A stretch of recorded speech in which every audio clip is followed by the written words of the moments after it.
Ladies and gentlemen, how are we doing? Welcome to another edition of the Casually Chelsea Show. Welcome to the Casually FC channel. Big up to every single one of you. Big up to our panel. Big up to all of you guys just tuning in. Hey, don't forget that on your way in, be sure to smash up that like button. It helps us out tremendously. Also, be sure to subscribe to the channel if you're new. We're on our way to 5K. Big surprise, big reveal at 5K. So be sure to catch us on that 5K. Come on and join the fam. And yeah, check out the links in the description. If you're watching this in the future, leave a comment down below. Hype up the video if you haven't done so already. And also, be sure to check out the memberships. There's 4 different tiers starting at 99p. Well, Premier League has officially started, ladies and gents, and the Chelsea news doesn't stop because the transfer window is still very wide open. A lot of things that we still have to do and a lot of big elephants in the room to address that. We're going to address this orthodox time for the channel. I'd have to do stuff later, so we're going to go ahead and do a quick 2-hour show just to get you guys some updates on the news and all that, what's coming up, and then we'll cover a lot more stuff on Wednesday. On Wednesday and then the following weekend as well. But to start things off, let's get this ball in the roll because we got a lot to go over. We'll start off with Joao Pedro. Joao Pedro is now a new contract and is now the number 9 for Chelsea, which honestly, being a number 9 for Chelsea, a little sus. We will see what happens. We'll talk about it. But let's start off with this first tweet here. From I got it. All right, here we go. From Diadoras, right? Joao Pedro's new Chelsea contract will put him at the same level as Moises Caicedo. Just in, Chelsea intend to hand out a number of new contracts to key players after this transfer window closes, with Levi Cole and Esteval among those likely to be considered. Some people a little bit against that, but we'll discuss it. And here it is officially from Chelsea.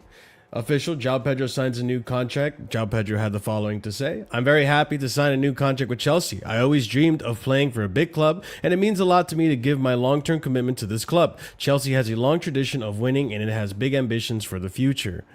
I have felt at home in London from the moment I joined. Everyone is very excited for this season. We know we can achieve a lot. We have a great team. We have a coach who wants to win and has won already. I am fully committed." And then, you know, he's going to wear the number 9 shirt next season, which a little nervous for a few people, myself included. The 20 was so blessed. That's the number that Cole Palmer got in his first season, and I believe the second season as well. And then now Joao Pedro picked up that number 20, and now he's going to a number 9 and stripped it off the lap, which I think is kind of funny. I can't lie. What? He stole his chain. He's like, "Give me this number 9. You don't deserve this shit." So wait, yeah, Delap still might stay. Delap still might stay. You're muted, Ahmed. Delap still might stay. We don't know. There's no. I'm not muted. There's man. interest. There's nothing to say. There's nothing to say, man. Listen, man. He was. I told you he looked. He's run the same gimmick that he ran last season, where he started playing. Joao Pedro. Yeah, Joao Pedro. This is hilarious coming from Ahmed because we know his predictions. We know his predictions. This is hilarious coming from Ahmed. Chris, do you think it's cursed? Do you think he's gonna break the number 9 curse? That's the clear and obvious. I'll be honest, not really. I don't see. Wow. No, because like, can you really name like a amazing striker wearing at number 9? Other Tammy Abraham, man. Tammy Abraham. Tammy Abraham. Other than maybe in Lukaku. Lukaku cursed the fuck out of that. Well, yeah, Torres cursed the fuck out of it. Firstly, Morata was a flop. Torres scored goals in that number 9. That's not. He still scored goals, but like, the expectation of Torres, come on. That's because he but he had injuries before he joined Chelsea with that number 9. Still, though, the expectation, come on. Listen, I mean, Torres, we're all disappointed with Torres. Let's be people honest. also forgetting about Crespo. Crespo wasn't good performed in the number 9. Yeah, true. Well, Chris, I just don't believe in it. I don't. really don't believe in stuff like that with shirts, and it's just in your head if you feel that way. I feel like Joao Pedro won't get in his head like that. It's just a number. Hasselbank was the last good number 9. And we might talk about it, but like he might be on penalties too, so that's gonna add goals to him. Who? Joao Pedro? Pedro might. I wasn't going to talk about it, but yeah, you can bring it up. I mean, yeah, he might it's be up on for penalties debate apparently. Because apparently, Xavi Alonso's made a decision on penalty taker, and I feel like they only said that because they've made a change. Maybe. And Palmer I did feel miss like, his last one, so. Yeah, but Palmer doesn't really miss. But like, I feel like Joao Pedro's a good penalty taker, and getting more goals helps his confidence or whatever, and try to get past. If he gets goals. penalties, I could see him up there with Haaland in numbers. It'd be above 20, I reckon. Yeah. Yeah, easily, I think. I shouldn't say that so confidently, but yeah, easily. I do believe so. Ahmed's Unless lights you are believe off in now. number 9 curse, then he's Yeah, getting less Ahmed in than the 10. dark. Big up, Coco. Big up. So yeah, we'll see what happens with Joao Pedro. Good for him to sign a contract. Anyone disagree with him being the same as Moises Caicedo? I feel like in time that obviously he's gonna make more than Moises. Oh, the 'cause wage. Strikers tend to make more. Yeah, the wage. Yeah, he's attacker. They do make more, and he had a great season last season. I What think was that's Caicedo reasonable, on, too. 180? About 180? Something like that, maybe, give or take. I feel like if you want to keep your best players, you want to keep them happy, and 180 Yeah. seems reasonable still. Yeah, I, don't, I feel like what's that's Enzo? reasonable. Is Enzo on less? I think so. About the same, maybe. I know Palmer's on less. He's on less than Rodgers, maybe, I think, too. The reality is I don't feel like checking, but I'll let you know later. Yeah. But I think they're about the same. What Enzo's trying to do is get a contract. Reese has is on the biggest wages, and he's He trying to should get be. more than Reese. Reese should be on He's the trying to highest, get in more my than opinion. Reese. No, Yeah, Reese should be on the highest, in my highest. opinion. He's been But there's going to be here the strikers like Joao longest, he's our Pedro that captain. eventually earn more than Reese, right? Yeah, I Yeah. would say he should be on more than Reese if Reese was playing like 20 games a season. If he's playing like 40 or something, then Reese should be on the highest. I understand, but I don't think we should use Reese's wages as a basis to how to pay everyone in the club. What do you mean, like? Like, if Joao Pedro goes on to score 20 plus goals, eventually Joao Pedro's going to have to get paid more than Reese, right? Because he's a striker. It's a harder position. He is a forward, to be so... the highest paid. What has he done to be deserved to be the highest Who, paid? Reese? Let's ask the I'm not saying that. He's helped us win Champions League. He's helped us win Club World Cup. He's How our long was that, captain. though? He's That he's was one of our 4 best years ago. players. Chris, that's 5 years ago now. Yeah, and he helped us win the Club World Cup as well. And he's been like one of our best The players Club still. World Cup ain't that rated. Move on. What has he done? Jesus Christ, this guy. It's the best trophy we've won as a club since recently. James has not shown that he deserves to be getting a bump. That's why he's going. I mean, he's always consistent on that field now as one of the top guys. And when Caicedo got red carded and he had to play, It's gonna be interesting to see if Reese does it this season, where he just like shuts you up. He doesn't shut. He's never gonna shut up Ahmed. He could play. He could play 50 games. We could. I know what he's trying to do. We can but maybe compete for the I'm talking league, about something and else, Reese yeah. is a big hand in that. And Ahmed's gonna find a I way agree. to crash it on Reese. Somehow he will. First 5 weeks, I promise you, the first 5 weeks, we're gonna see him in the hospital bed. In the what? In the I didn't hospital hear bed. that. Oh, in a hospital bed. Yep. I mean, But I we'll feel see. like he will pick up a little knock here and there. He ain't gonna pick a big one. Still, I don't Well, know. all players get hurt at some point, right? So yeah, he's gonna pick up a Yeah. knock at some point. But I think it'll be Caicedo never available. really get hurt. I'm just saying, like, eventually the other positions are gonna have to start getting paid more than Reese, right? Reese should be among the highest I paid. do agree. but Yeah, forwards do tend to you go know, higher. I did Cole forget Palmer about at that. some point is gonna have to get paid more than I think he Reese. deserves 150. If he gets his form back up, yeah. Yeah, if he gets his form back, exactly. So that's what I'm trying to get at. Like, if we get an Eden Hazard type of player in the team, like, we can't just say, oh, you can't get Levels, more than yeah. Reese. You know what I'm saying? like, Reese is the But Reese best should we be have at still the one. team. I but still feel he should Reese be. should He always should be be. Top as 5 one of in the high there. ones. Yeah. So we'll see. And he's We'll see loyal. what And happens. he's loyal to our club. He could have left, man. And you know what? That's the other thing. That brings me to the next segment, because we're talking about wages and structure and all that. But you know what? Things might drastically change in the upcoming weeks, months, and years for this club. because it now looks like Clear Lake is going to be taking full control, or about 90% control, of Chelsea Football Club. Here's why, ladies and gents. Let's get you up to speed, right? So, earlier this week, we heard major breaking. Todd Boehly and Mark Walter are in talks to sell Chelsea ownership stakes to Clear Lake Capital, right? The Telegraph reporting the same thing. Walter open to selling stakes at Chelsea. Deal would value the club over £5 billion. So Financial Times reporting all this. Some bullet points from Ben Jacobs. The pair's enterprise value is worth $5 billion. So what, the 40% that they have, or the 35? I forget what percentage of the club they own in stakes, or maybe it's 20. Yeah, worth $5 billion, which is insane. Walter has urgency to sell assets. Boehly open for some time to leaving when he gives up being chair next summer. Kieran Maguire told City AM, so Professor Kieran Maguire, a sale from the perspective of Boehly and Walter makes sense from their perspective. They don't really have operational say in the way Chelsea is being run. Begdad Bali has taken over that position, so it does mean that Boehly's position has become marginalized. I think his enthusiasm for watching football isn't as necessarily as significant as it used to be, and given the increase in market valuations in the past couple of years, we saw Forbes were saying 5.6 times revenue, a KPMG report reporting around 4.9 times. There's still a chance for those two partners to get most of their money back, although it has to be looked at from a group level that Chelsea's finances are still quite scary. Also, not to mention, I mean, this doesn't mention it, but Todd Boehly did have say power on decisions made at the club. He's not powerless.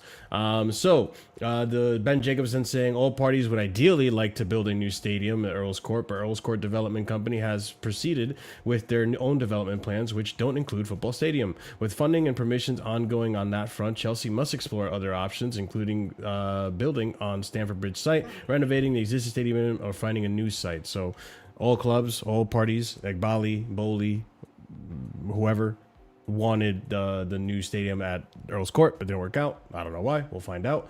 Igbali has always been hands-on, including in recruitment, while Boehly felt frozen out on key calls and questioned the transfer model. Clear Lake sources at the time stressed billing the fallout as a civil war was unfair, adding Boehly had veto power on all key decisions. Boehly was believed to be against sacking Mauricio Pochettino, but did not use his veto at the time. Clear Lake have zero intention to sell. So, I mean, look, Boehly had just as much to blame for everything that's been going on in the last 4 to 5 years. Abu Boehly, man, what a disgrace. I mean, listen, I'm of the belief that it's no coincidence that our model has drastically taken a turn this summer, and we're hearing about this. That's all I'm saying. I mean, hopefully it's a sign of things to come. I'm not holding my breath yet. We got to wait to see how we end the season and how they approach next summer. Are you trying to allegedly say that Boehly like him young? Huh? Move your mic closer So we can hear you nice and clear. Are you saying Boehly allegedly likes them young? I was gonna say the N-word. It could be that. It could be that. I was it gonna could say be. the other N-word, not the N-word. Not Here in the N-word States, Kratos had. we're a sucker for rookie season. You know what I'm saying? You know, Dylan Harper. You know, I can't name another rookie right now in fucking Harper baseball. when he was coming up. Bryce Harper. You know, we're a sucker for rookie all stars. Juan Soto. So I could see it. I don't think Juan Soto was a rookie when he went to wherever he came from. I don't know. Listen, point being is, let's see. In my opinion, if this happened behind closed door, we're just hearing about this because we all know this happens like months ago. They probably already knew about this last season, and we're only just hearing about this. And it has a lot to do with Mark Walter, and he got caught doing some bullshit. Now he has to sell his assets. That's usually what happens, right? So he got caught doing some bullshit by the U.S. government. Now he has forced to sell his assets and shit. And Boehly is kind of being dragged with him. So there's that. That's why they did sell the Lakers, right? Their portion of the Lakers got sold. I believe they're probably going to be selling. Did they sell the Dodgers already? I think they did. No, they haven't. They haven't sold the Dodgers yet? I don't think he's gonna sell the Dodgers either. I think it's gonna be. I think that's a bit too difficult to sell. in a short space of time. Even Chelsea's are very difficult to sell in a short space of time, right? I I mean, think the LA Lakers stuff, yeah. yeah, I'll be honest with you, that one seems a bit fishy. That one, that's it a all bit. seems fishy.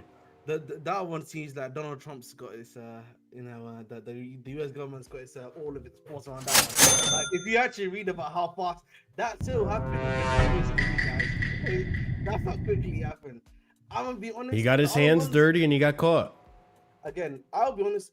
If I'm Boehly, I think if you're a Boehly guy, you should also be worried that he's probably implicated in some of this alleged loan stuff that's been going Sure. on that he's been doing. So maybe they've got a case on him because he was the long-term partner of Walter, by the way. Yeah. So they work together. So Mm-hmm. from a Chelsea perspective, obviously, I don't think they've done any. It seems so far the government's not investigating them, but obviously they need the money, right? Obviously, just in case he needs to pay some massive fines. So I'm assuming that's the way they're trying to go about stuff. I think from a Chelsea perspective, again, I think they're quoting that Chelsea's now worth 5 billion. The current word. I don't know if Clear Lake Capital's gonna pay that. Wait, clearly we have to pay 5 billion. That's true, actually, because it's not necessarily. Chris, you walked away while I was talking about the news. Yeah. But Todd Boehly and Mark Walter pretty much have to sell their shares. I think we don't know that, Abdimas. I think They have to. So Mark Walter did some bullshit and got caught in the U.S. doing some shit. So he's under investigation, and like any person doing a legal activity when they're under investigation, they're selling their assets. This is what happened with Roman. Now we're seeing it with Mark Walter. And so he's trying to sell Chelsea, which he's co-partnered. Roman's a little bit different. Roman's a little bit different, but regardless, they're selling their assets. Yeah. And so Mark Walter, who is a partner with Boehly on this, is trying to sell his Chelsea assets. Which might not entirely go, like Ahmed was saying, might not entirely go to Boehly, not necessarily. They're up for sale. Boehly could buy them back, which I think is going to happen, or give them for sale. I think Roman a call. Construed what I said, Marshall. I am saying it's going to probably go to Clear Lake, but I don't think the price is set into Clear Lake is gonna happen because Clear Lake is the one that wants to buy them right now. We've not heard about any other, and as you are aware of, from what we know at the very least, they can't sell to third parties until 2032, right? So the only people that can really buy them out, essentially, is guys within the ownership group itself. So Weiss. So the Weiss, Clear Lake Capital, or forget the property magnate that's owned like 5% of us. I forget his name, that's Feliciano? One that's a Spurs fan, but he's the English Spurs how much fan, would they have to how much can they sell of it? Because they don't own all of it, so how much does say for example Boehly have to pay? I think they own 12.5% each. Wasn't that the 12? Yeah, each. Oh, each. Because I don't know. I value Chelsea around 4 billion roughly to 3 billion. I don't know how you can value that like that considering the last few seasons. I'm not sure. Where you'd value less? What I just said? I think currently Chelsea probably is valued around about what they brought for 2.5. Well, they said 5 billion, right? I think around about 3.5ish probably. So I said 3 to 4 billion roughly. That's how I. Maybe. We're not worth 5 billion. There's no way. I don't know. 5 billion, bro. What have we done? We haven't upgraded the stadium. The thing is, go on. Well, we haven't done that, right? No front of shirt sponsor. Haven't upgraded the stadium. Haven't really won that many trophies. But from a marketing point of view, and from when you look at just, I don't know, Chelsea itself. I'm looking at just Chelsea. I'm not thinking of Strasbourg. I'm not thinking of anything else. Of course. Yeah. Just Chelsea. From a marketing point of view, they have expanded dramatically. And the Club World Cup does kind of help with that. Well, I don't know. The only argument I'd have, right? They built a young-ish squad, and they have that in place, but increased in value to the level that I think you guys are saying. I think that's. They're saying they want to sell their shares, which is what 30% or something for 5 billion. 5 billion. No, they're saying that so their valuation would mean. Listen, Marshall. They're saying that Chelsea now worth 5 billion, and they want the shares that they sell to equal the percentage of that 5 billion. No way they're coughing up 5 billion. So they're saying they're worth 1.25 billion their shares. Yeah, roughly, man. I mean, I can't imagine they have to pay that much, but They're not really I think negotiating they like table when they have to probably- sell. I think they could probably sell their shares for around about $1 billion. I think probably $1 billion, but not 1.25 billion. I think that's a bit too much. Yeah, probably about $1 billion. That'll probably be Okay. fairer. I mean, I'd have to look more into it, but Ben Jacobs is saying the pair's enterprise value is north of $5 billion. Yeah, north, so like. So the close to enterprise 5 billion. value would be okay. I think the So they're enterprise trying to being say we're Chelsea. worth 5.25. Okay. Yeah, maybe Chelsea, 5.5. Yeah. Chelsea's not worth That's $5 million. no. At least I don't think so. But yeah, it's gonna be interesting. Like the thing that I'm looking at most from this is obviously I think we all know it's likely gonna be Clear Lake that buys the rest of it. I think they're legally binded to either they buy it or Hansburg Weiss or the other owner buy it. But with Clear Lake most likely to buy the whole thing that's left.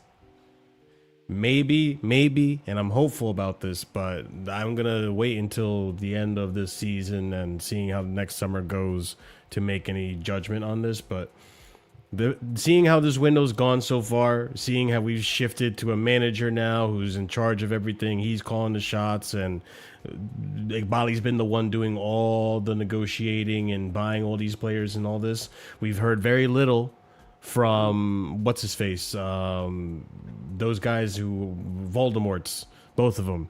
I don't want to hear them. That's how long it's been since I've said their name. Fucking Paul Winstanley and Lauren Stewart.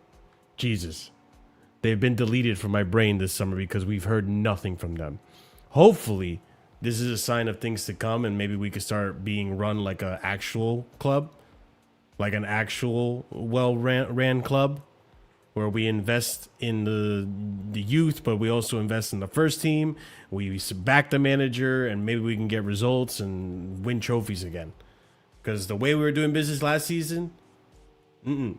A couple of seasons before that was still not I think listen, at the end of the day, right, we need to also talk about, is it on my Yeti? It's not on my Yeti, that's why. All right, fair enough. But listen, two issues remain. Now, obviously, if Clear Lake buy it, they already were the main holders of the club. They now are, they basically own it almost outright. Okay? Sure. So that's one thing to think about. Now, I think obviously there are valid questions about what does that mean? What is that going to head, at least in the short to medium term?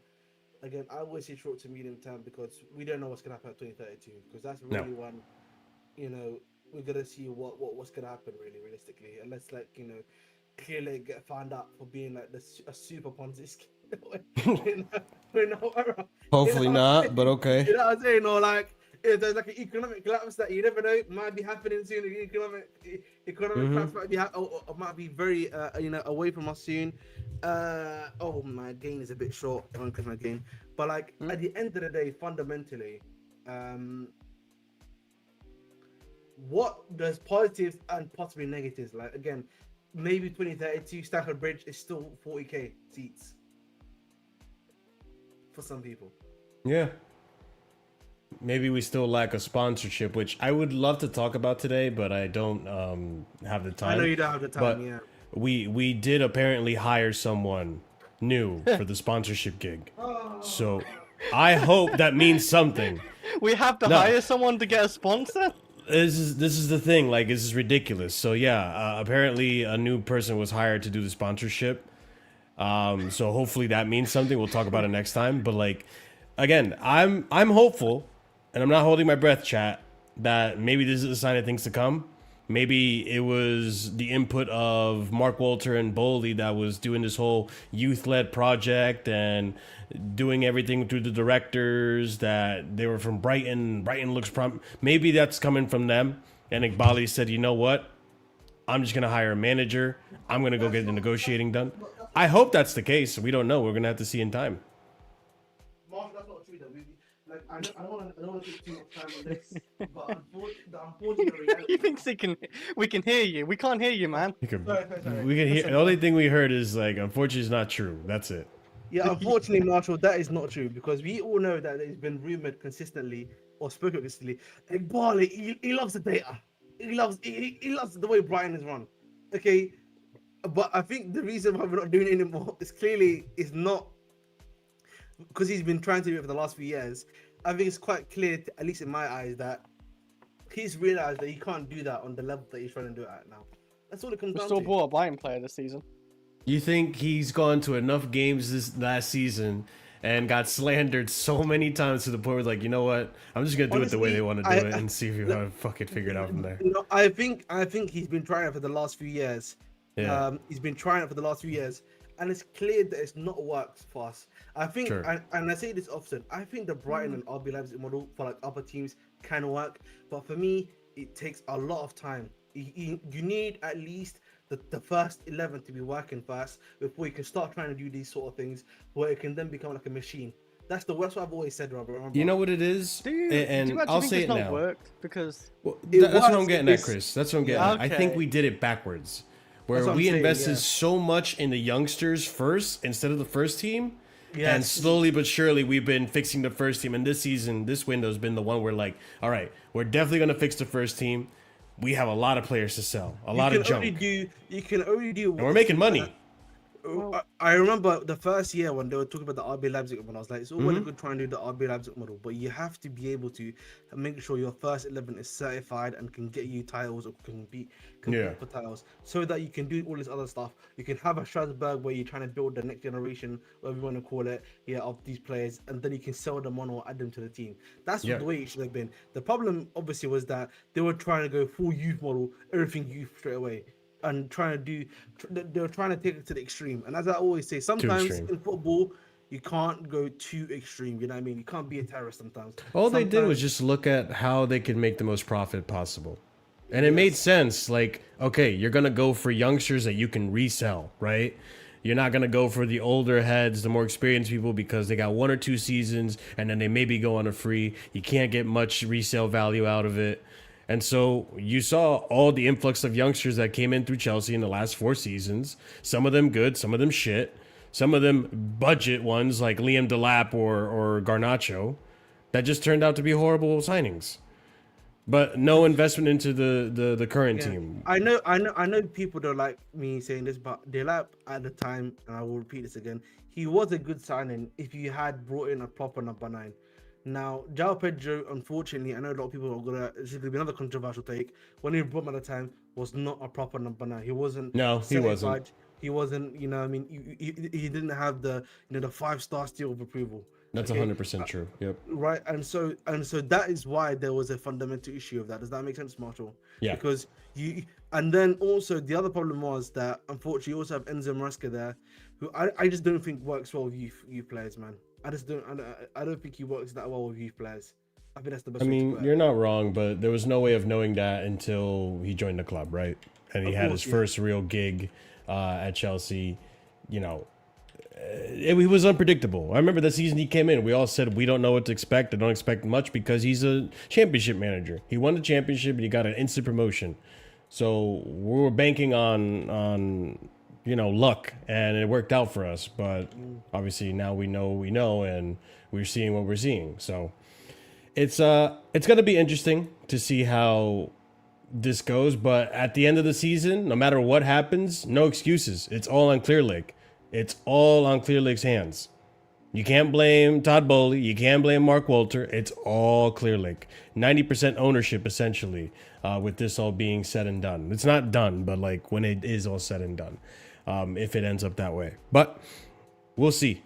I hope it's a positive sign that things are to come. Maybe less of the consortium, the cooks in the kitchen. We can head into one certain direction.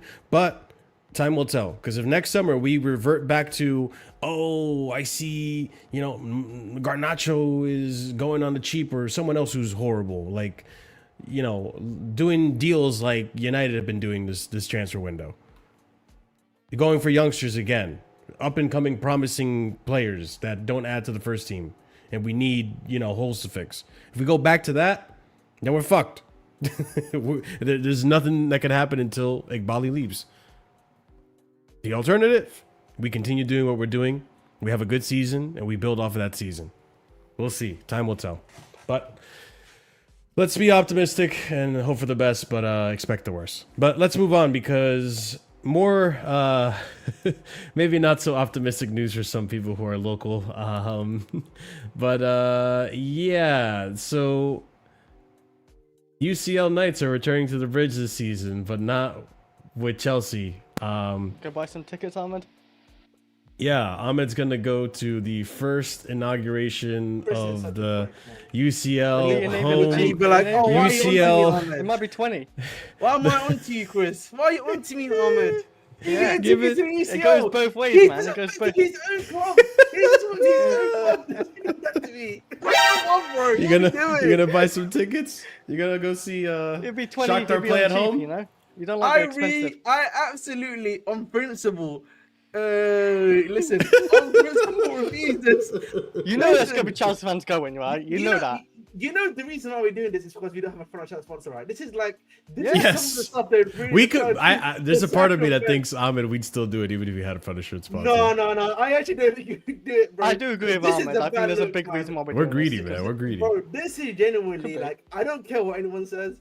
This is like a bad look on us. Like you Very say, bad. oh, money this, money that. Bro, Well, I don't give a you fuck. own- Make the money. I agree with Ahmed. It's a bad look. This is Bro, official, you're chat. This is stadium. official. This is official statement right here. This is It's mad, true. bro. Go It's ahead, Marco, happening. read the statement, please. Okay. This is too funny. Okay. Subject to regulatory approvals, FC Shakhtar will play their home matches of the Champions League phase. Okay, only the league phase. At Stamford Bridge for the 26-27 season. I can't believe they actually said this. Given Chelsea FC's disappointing 25-26 season and failure to qualify for European football, it's like any jab they can get at Enzo, they're going to take. Because they know this is all on Enzo. The club is pleased to provide FC Shakhtar with the opportunity to play in London, the United Kingdom's capital, for their Champions League campaign. Shakhtar have played in cities across Europe, including Hamburg, Germany, Warsaw, Poland. This coming season, FC Shakhtar will play in London at Stamford Bridge. Chelsea FC at Stamford Bridge said FC Shakhtar have played in countries across Europe, and we look forward to welcoming them to London for their Champions League campaign this year. We will be working with Shakhtar's team closely over the coming weeks to ensure the match days run safely and smoothly for their team and supporters. Shakhtar said, playing our Champions League home matches at Stamford Bridge is a special opportunity for Shakhtar. We are grateful for Chelsea FC for the opportunity to host our games at this special venue. Stamford Bridge is one of the most famous stadiums in the world with incredible history and atmosphere. We are convinced that Shakhtar matches in London will provide unforgettable emotions for Ukrainians and English fans. Ahmed's gonna be one of those English fans. 4-game bundle for Shakhtar. 4-game bundles for Shakhtar's Champions League home league matches are now available to Chelsea season ticket holders and members priced at 185 quid. Hey, not bad. You get to see 4 tickets. Again, this is why.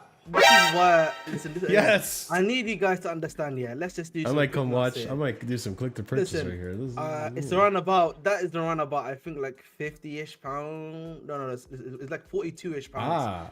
Look at that. £45. You can find some tickets. What? The The what? 4-game Shakhtar? bundle. Or- Yeah, 185 divided by 4 is 18 divided by 4. Oh, you're buying is tickets gonna now, be Marshall.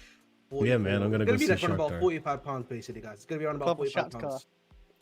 I'm Actually, gonna be a you know proper what? You're helping Shakhtar Chelsea fan. gain money. So You you're won't be proper ready. Chelsea. There You you won't be go. ready, Marshall. Yeah. But anyway, man, it'll be around about £45, okay? That'll be around about £45, Marshall. Yes. Okay, Not so bad. again, I talk about this often. I'm like, again, we are. How much do you think of the UCL money are we getting from Shakhtar in terms of hosting them? Because you know that means we're taking at least a certain amount of money. I'm going to read this for the Athletic. Chelsea will be paid a fee for the following Shakhtar Champions League games at Stamford Bridge, but the contractual details remain undisclosed. While there is a financial sum involved, the main priority is being a position to assist Shakhtar. I don't know how much the fee would be. Maybe 10 million per game? 10 million pounds per game? How much Chelsea? do you get per game from the UCL to play at home? I don't know, actually. How much way revenue do we you get generate 10 from million. that? Because that's the question you have to ask. I genuinely don't know. Isn't that like What, a known maybe- figure? I'm fairly certain that's a known figure. No? All right, hold on. How much do you get rewarded for UCL League matches? Okay, maybe that'll pop up something here. 2.1. Okay, in UEFA Champions League phase, clubs earn 2.1 million euro for each match they win, 700 for a draw. So maybe we get like a 40% fee of whatever happens with Shakhtar. Maybe more, 50. Half and half. Half maybe, I don't know. The one thing I don't want to see is having Arsenal having to face Shakhtar at our ground in the Champions League. I That would be very unfortunate, yes. I can't. Them playing like on our ground in Champions League night, like when we're not in it, nah. Obviously, you'd have to worry about Tottenham.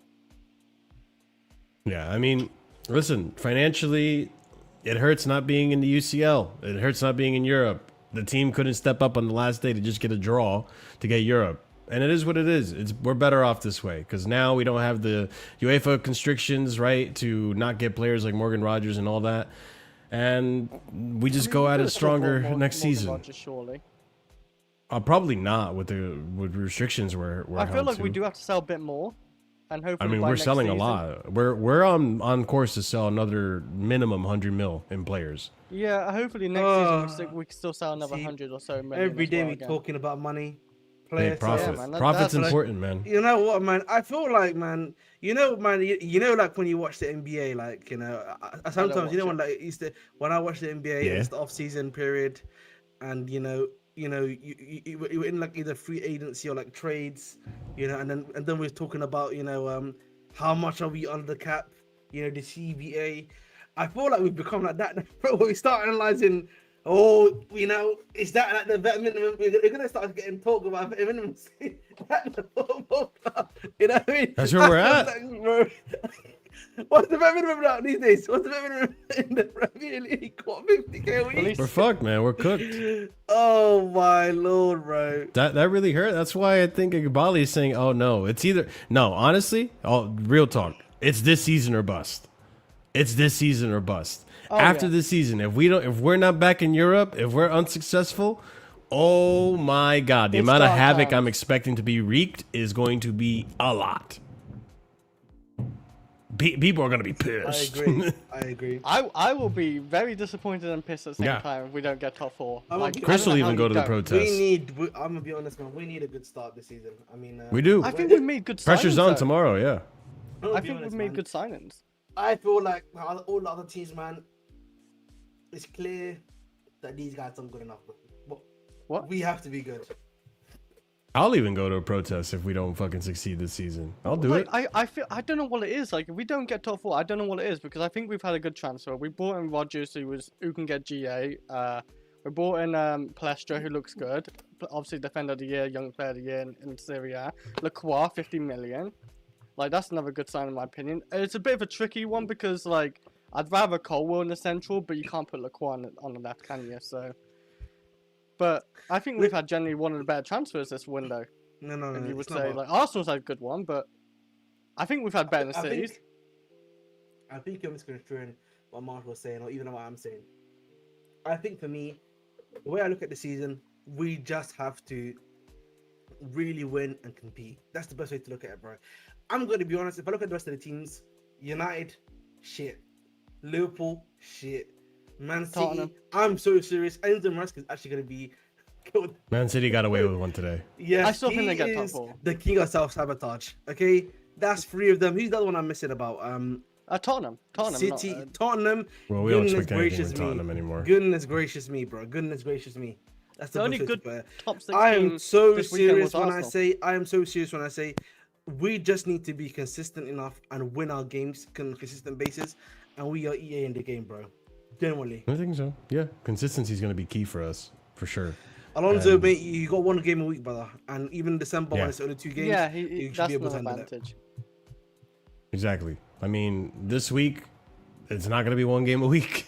It's he's on 3, kind of. So we got Fulham tomorrow. Yeah. Luton Town on Thursday. And then on Sunday, we're back against Brighton. So, jam-packed week, but it's okay. We're fresh out of a preseason. Hey, man, fresh out of Brighton is not going to be easy. A big break from a lot of players. Esteval, Quenda. Yeah, so we'll see. We will see. You know who's not in the plans? Chris, your favorite player. Delap. You know, second to Reece James. and that's Misha. So let's get talking about some of these players leaving, some of these players staying, and some of the transfer news going on. So first things first on Misha, I got this tweet from Bobby Vincent. Sources say Leeds opening offer for Mykhailo Mudryk fell below Chelsea's expectations. It's over to Leeds now to see if they push on for their interest. So Leeds is interested in Mykhailo Mudryk. He's expected to depart on loan for upcoming season. Strasbourg is an option for the Ukrainian winger, who is in a desperate need to find competitive minutes, but he's also of interest for a number of Premier League teams. Leeds United trying to loan Mykhailo Mudryk from Chelsea, one of a number of attackers under consideration. Nothing advanced yet, but Mudryk is understood to be open to the move, and talks are ongoing. Hey, I mean, if it's not Strasbourg, I'm okay with that, because Strasbourg only have one loan slot left for Chelsea, and I'd like that to be someone that we can rely on in the future, right? So we'll see, you know. But they're building up a team. I think he needs to go Strasbourg, right? I'm not. I think Leeds would be a good fit for him. Get him Premier League minutes. I wouldn't mind Leeds. I think the problem is, unfortunately, we don't want him fighting relegation, bro. That's the word Leeds are going to be at. He needs to feel pain. Why? What's wrong with fighting relegation? Reece James had to fight relegation with Wigan in Championship. But you see, we didn't know that he was going to be of that level. We just sent him to the shops, bro. Let's be honest. He didn't care, bro. Let's be honest. That's not even disrespect to like Philippines. That's not even disrespect to him, bro. He just survived. You know, that was just, Reece was also thriving in that team. Listen, that was just, you know, it was Marshall. That was just Lone Army, bro. Yeah, he was the Lone Army's strongest soldier. That's it. Okay, I mean, yeah, Reece had, yeah, I mean, what do you mean don't compare? And you said had minerals. What do you mean had? Has.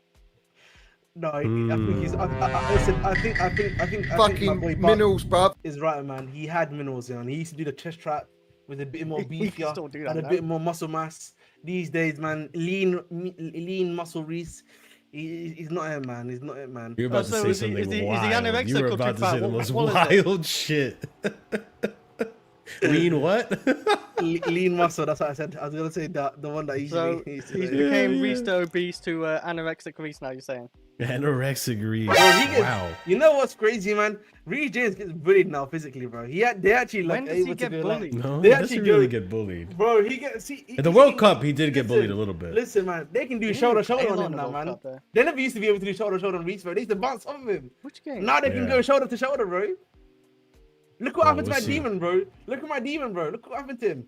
I think at the World Cup he did get I'll be honest, I wanna fit Reece. So if him losing a little bit of like muscle mass or whatever, then have at it. Like he's still a great player. You're calling him Ozempic Reece. That's what you're saying, bro. Listen, man, I'm calling him Mondara Reece. Mondara, man. He's on the Mondara, man. You said his reward for winning the Club World Cup wasn't just a trophy. They got a Ozempi's on the way back. Your demon. Jesus Christ. He's I mean, Arsenal's right. You can't be happy with whatever happens to Reece. You know what I mean? Yeah, no. I'm happy with Reece. I don't think he's getting bullied as much as Ahmed's saying. Ahmed told him to lose weight. He lost weight, and now he's saying gain the weight back. Like, what is it? I'm honest, man. He needs the weight back. I'm sorry to say that. He needs the weight back. He was telling him to lose weight through those injuries, and now he's telling him to gain it back. It'd be full circle when he gets injuries of weight. Wrong, Chris. I'm saying I was wrong. Okay. He said I was wrong. Well, you don't hear that very often from Ahmed. No, you don't actually. All right, what's next, boys? What's the next topic? Let's hit them. All right, the next one, because we're tired of Mudryk. Go get a loan, Mudryk, and we'll see you when you come back. We were. Just quickly on Mudryk, honestly. Yeah. Listen, I understand people want him from EPL like loans, and I hear it, but I worried that it would be a similar situation to Santos, where when they start getting to like a dogfight situation, are they going to be able to rely on like a Mudryk? I mean, who do they have right now on their left wing? Leeds. Oh my god, they almost missed that. I don't know who they. Is it the guy from Sweden? Yeah, I think it's a guy from Sweden. LVD. They still have Dan James, but he's right wing, right? So it's LVD that they have. Helveti? Wing backs. Yeah, but they have from Switzerland. That guy. I think it's either him or James Justin. Though they have also James Justin, the former Leicester. Let me look at the lineup real quick. Bijol. They had no. I'm looking at it backwards. Aronson. Yeah. I mean, the thing is, yeah. he can compete. That's the problem. Marshall. Wilson's on the left. Yeah, that's what I'm saying. So like, Yeah. I don't think that'll work out. You're right. Like my issue is they think they're probably trying to bring Mudryk because they think maybe they can get some X factor out of him. But if he doesn't start No, off Wilson's well, on the right, I think. but if he doesn't start off, He's on the like, left and here.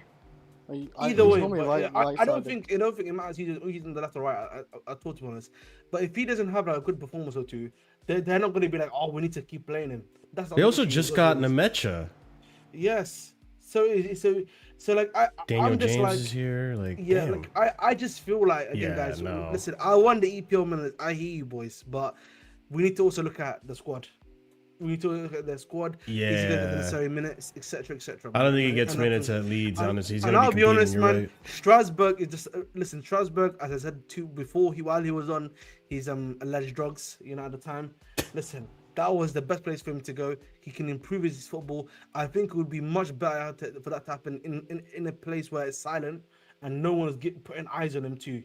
That's the other thing that you will too. That's all, man. Yeah, now looking at it, Leeds are kind of loaded in the forward position. He's going to be competing for minutes. And like Ahmed was saying, if they were to get into a relegation scrap, I think the manager automatically, like they usually do, start to rely on the more experienced players, the more familiar players, and lo and behold, he's not getting minutes. Mudryk is game. I think Strasbourg is a better one. Game football week in, week out, where you can tell the manager you have to play him or shut up or get sacked. Yeah. That's what you need, bro.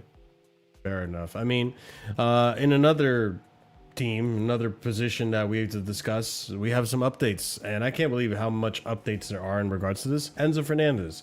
So a lot happened today just on this front alone, and it looks very likely Enzo Fernandez is going to stay with us, right? That's why Ahmed's a little upset. But let's actually discuss. Let's see what happened in the build-up. So Edu Burgos came out with the following. Enzo Fernandez is one of the players Xabi Alonso wants to build his project around. One of the first things Alonso did when he came in was speak with Enzo about the project. If Enzo does leave, Chelsea will attack the market aggressively. He also said that Alonso wants to coach Enzo Fernandez, but he is not against the sale if reinforcements were to arrive. Chelsea would return strongly on the market, quote unquote, from Edu Burgos. Matt Law then comes out. City face having to pay Chelsea more than £120 million to land Enzo Fernandez. Chelsea would look to replace him and could try again for Alex Scott. Chelsea still believe Fernandez can be successfully reintegrated if he stays, despite the boos, obviously referring to the game, the preseason game against Real Sociedad. So, even if Man City offers £120 million now for Enzo Fernandez, it might not be accepted for financial reasons. Simon Johnson reporting that Chelsea are very reluctant to help improve a Premier League rival at this late in the stage of the window, with no assurances of finding a replacement themselves. The priority is to strengthen the squad, not weaken it. So it is not a case of looking to get a very high sum to boost the bank balance. Fernandez is still a very valued player. Sam Lee of The Athletic reporting that City do not want to pay £120 million for Enzo Fernandez, and now Chelsea want more. City will not want to go to anything Chelsea may ask for now. Super agent Jorge Mendes, according to Edu Burgos, is reported to now be involved in speeding up the departure of Enzo Fernandez, a move requested by Blues management, then being denied by Kieran Gill. Chelsea say there is no truth to the claims that they have called in super agent Jorge Mendes to help sell Enzo Fernandez. Man City still talk to Enzo Fernandez's agents almost every day, according to Fabrizio Romano. He also states that City are still talking and calling and working around this Enzo Fernandez story. Enzo is open to the move. Chelsea will not accept less than £120 million figure. Let's see if City go all in next week or not. Edu Burgos reported earlier that Chelsea want to cash in on Enzo Fernandez after this World Cup heroics, where his value is peak value. They see this as a gold mine. Man City have enough cash flow to pursue Enzo Fernandez, but but want to avoid paying £120 million. Now, interesting to hear about this as well from Kieran Gill. Chelsea showed interest in Morgan Gibbs-White earlier in the summer, but Nottingham Forest were adamant that no other starter is to leave the club this summer. So, Forest didn't want to sell, but Chelsea were looking into a player that could potentially take over Enzo Fernandez's position. Another name that was touted from Kieran Gill is Martin Zubimendi. Arsenal expect him to stay, but Alonso is a fan and vice versa. Alonso and Zubimendi share the same agent. Interestingly, one member of a midfielder's camp who Chelsea could have targeted as a replacement for Fernandez told us they now do not think the Argentine will be sold as time for that has passed. But Zubimendi, another one that potentially was of interest to Chelsea, but Arsenal have no reason to sell or have no interest in selling. City apparently also, according to David Orsi, inquired at Crystal Palace about Adam Wharton, but we're told the 22-year-old midfielder is not available this summer. England international among candidates on Manchester City's recruitment list, but Crystal Palace have no intention of selling before the deadline.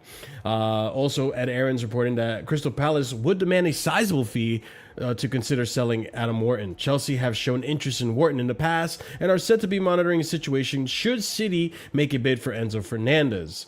And then breaking, the bomba that happened today. Breaking, Ayu Buwadi to Man City. Here we go. Deal agreed to club. Fee reached €100 million package with add-ons. As Fabrice Hawkins reported, green light from Lille for the sale. Buwadi agreed terms with City in July and is now set to join the Man City product. So 100 million with add-ons for Buwadi. That's less money and likely to maybe go to Enzo Fernandez. So, I mean, Ahmed, I'll go to you. Is the Enzo Fernandez saga pretty much done with this? I'm surprised they didn't bring up what David Ornstein said. I think David Ornstein seems to be quite... I think he's the guy that's got the money. He's got his finger on the money. I think the way he reported it was that essentially... I'll look it up. He said there was two things that need to happen, okay? Obviously, Man City need to bring up their bid, but at the same time, Chelsea need to have their replacement ready and done. So it would have to be a thing of like Chelsea have negotiated the deal for whoever the replacement is. It's that's a here we go, and then they get the money from Man City or that they want to buy Enzo. Does that make sense? And again, we've not had anything about City putting in a bid. You know, we keep hearing about them talking to his agent. We've not had Chelsea. Have you had Chelsea agreeing a deal for Wharton or Alex Scott? I've not had anything about that too. Now, people may say, listen, it's easy to speculate. You know, I'm not a speculative man myself. You know what we say. Okay. We know what you say in Casually. What do we say? What do I say in Casually FC? Let's say a not lot. speculate. You say a lot. You know, but again, 100 million euros as a whole package is around about 90 million pounds. And obviously, the rumor was that this guy was going to go for 130 million, right? That was the negotiation. So you've got it for 40 million cheaper. They keep saying they're not going to pay 120 million for Enzo Fernandez, but yet they keep talking to his agent.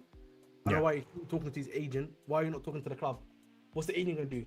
If Pastore comes to Stamford Bridge, are you really telling me Charles is going to start saying, I'm sorry, Pastore, sorry, we get him 100 million? Or something like, do you know what I mean? Huh?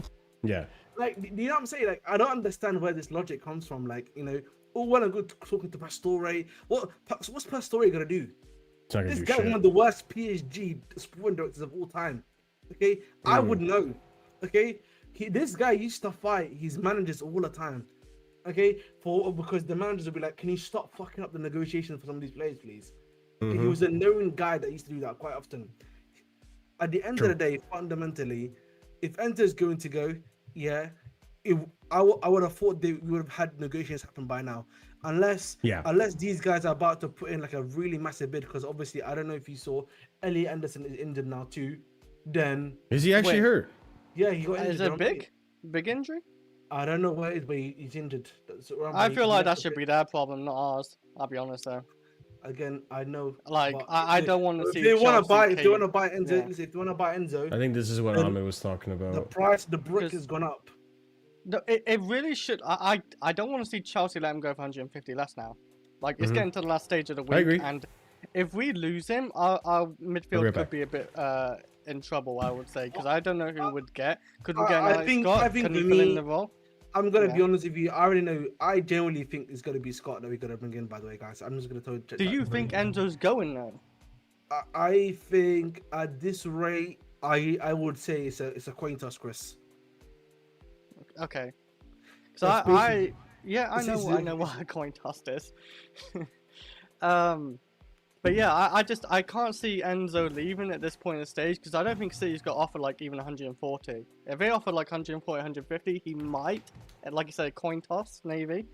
But I don't even know if City can like offer like 140. They might like offer 120. The last bid they actually made was 102 million, 105 million, or 100 dead on. I don't remember exactly, but they haven't gone in after that. They just, like you said, they've been talking to agents and they've been signing other players before him. Yeah, as I said before, big up to Bucks. I agree with him when he's like essentially wouldn't get him without a replacement. I think, listen, the way I smell stuff, again, I will look at all of our transfers this year, this summer at the very least.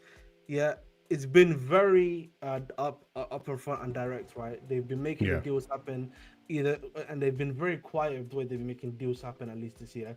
So for all we know, the replacement may actually already be lined up and ready that we are unaware of. That's the one thing that I can at least say like that the value of both hindsight and what they've done recently. That could be the case. But listen, at the end of the day, right now with Enzo Fernandez, I think it's just a coin toss. We're gonna find out. I really feel like, again, it needs to be either tomorrow, which is Monday, or like Tuesday. Something has to happen, bro. Yeah. When's the transfer window exactly end on? What, on the end of first? Like, it ends on Monday, basically. It ends on Monday. Yeah. Like, it's just too late. It has to happen. Listen, for my unless you're gonna pay, if they're gonna pay the money and they're serious about it, then it's gotta happen now. Also, yeah, and I mean they're making flash sales and everything. Like, I mean, Nico Gonzalez is potentially another one that's going to be sold. They just moved Marmoush. They just moved Marmoush. They just sold Savinho. Like, that money was used for, I guess, Wadi. These guys here are, you know, listen, I know they were playing Turkey today and he got them the winner and everything like that. Yeah. But like, these guys, man, their bench is empty, you know. Yeah. Like, listen, Grealish is my demon. But like, he's getting brought on in Prime's demon, we know that. Yeah, we know it's Prime's demon for sure. It's Prime's demon for sure. He's getting brought on to play in 2026, bro. Do you know how crazy that sounds that I'm seeing Grealish? Yeah, but Enzo's not going to cover the wing, is they though? Like, they need to buy more wingers then. No. But the point I'm trying to make, I'm talking about their own transfer strategy. No, I know what you're saying. It's just like, why they should just fuck off from Enzo. Yeah. When you know you need more than that. Yep. They got Doku, Semenyo, and that's it. Who's playing the wing after that? Foden and Grealish. He literally played Turkey. That's not the C I know. He played Turkey touch. He played Turkey touchline winger today, and I laughed in my face. He literally created when he was centrally. You know, excuse me. Pep does that with like their wingers anyway. He legit scored a wing. He legit scored. Yeah, when he was in the middle. Oh, Turkey. When he does that. Yeah, Turkey's more of a 10 in my opinion. Turkey literally created agree. when he was in the middle. That's all. But listen, at the end of the day, I think right now, guys, I've got a coin here. Let's do it. Let's do it live on camera. All right. Heads, he stays. Tails, he goes. All right. Tails, he goes. All right. Yeah, we're doing Ahmed's. All right. What we choose? What we choosing? I'm gonna say he goes. No, I'm gonna say he stays. I'm sorry. I'm gonna say he stays. What's the heads or tails for you for him to say? This is gonna be pointless for heads. It's gonna be heads, right? Yeah, heads that he stays. Okay, this is a really this does not happen because of Ahmed's flip coin attack. I was gonna drop it. Watch. I was gonna drop it. Ready? I'm gonna jump on the floor so that we know. I'm not trying to contaminate. Yeah? Okay. No joke. I swear to you. It landed in the middle. Tails, I'm not joking. It's landed on Tails. Oh, so we're saying it's gonna go. I am so not. I'm 99% sure he's staying. In my mind, I've been saying it for a long time. I believe he's staying, but I'm gonna be honest. There's something that a lot of people don't want to talk about. Yeah, is that I feel like it will be very toxic if he stays. You know, why? I really, bro. I think. Listen, the way that everything's been going, I also think Pastore does not know how to sharp either. So you clearly know that stuff is going to keep going up in the news. Then it's going to just roll on again into a January window. Imagine if this rolls onto the January window where he then, well, let's say City's desperate because they've run out of midfielders, or Real Madrid have like a midfield crisis, right? This only rolls on further, right? So this is why for me, I'm kind of like in this school of thought of like, this could low key keep bubbling on for another 6 months and then another 12 months afterwards. And I would argue, performing well. And again, I would argue for the sake of the team, if you were saying we want peace, we want quiet, we want levity, we want to enjoy a one game a week, you know what I Sure. mean, in peace and like actually like have like a harmonious squad, is that a good thing?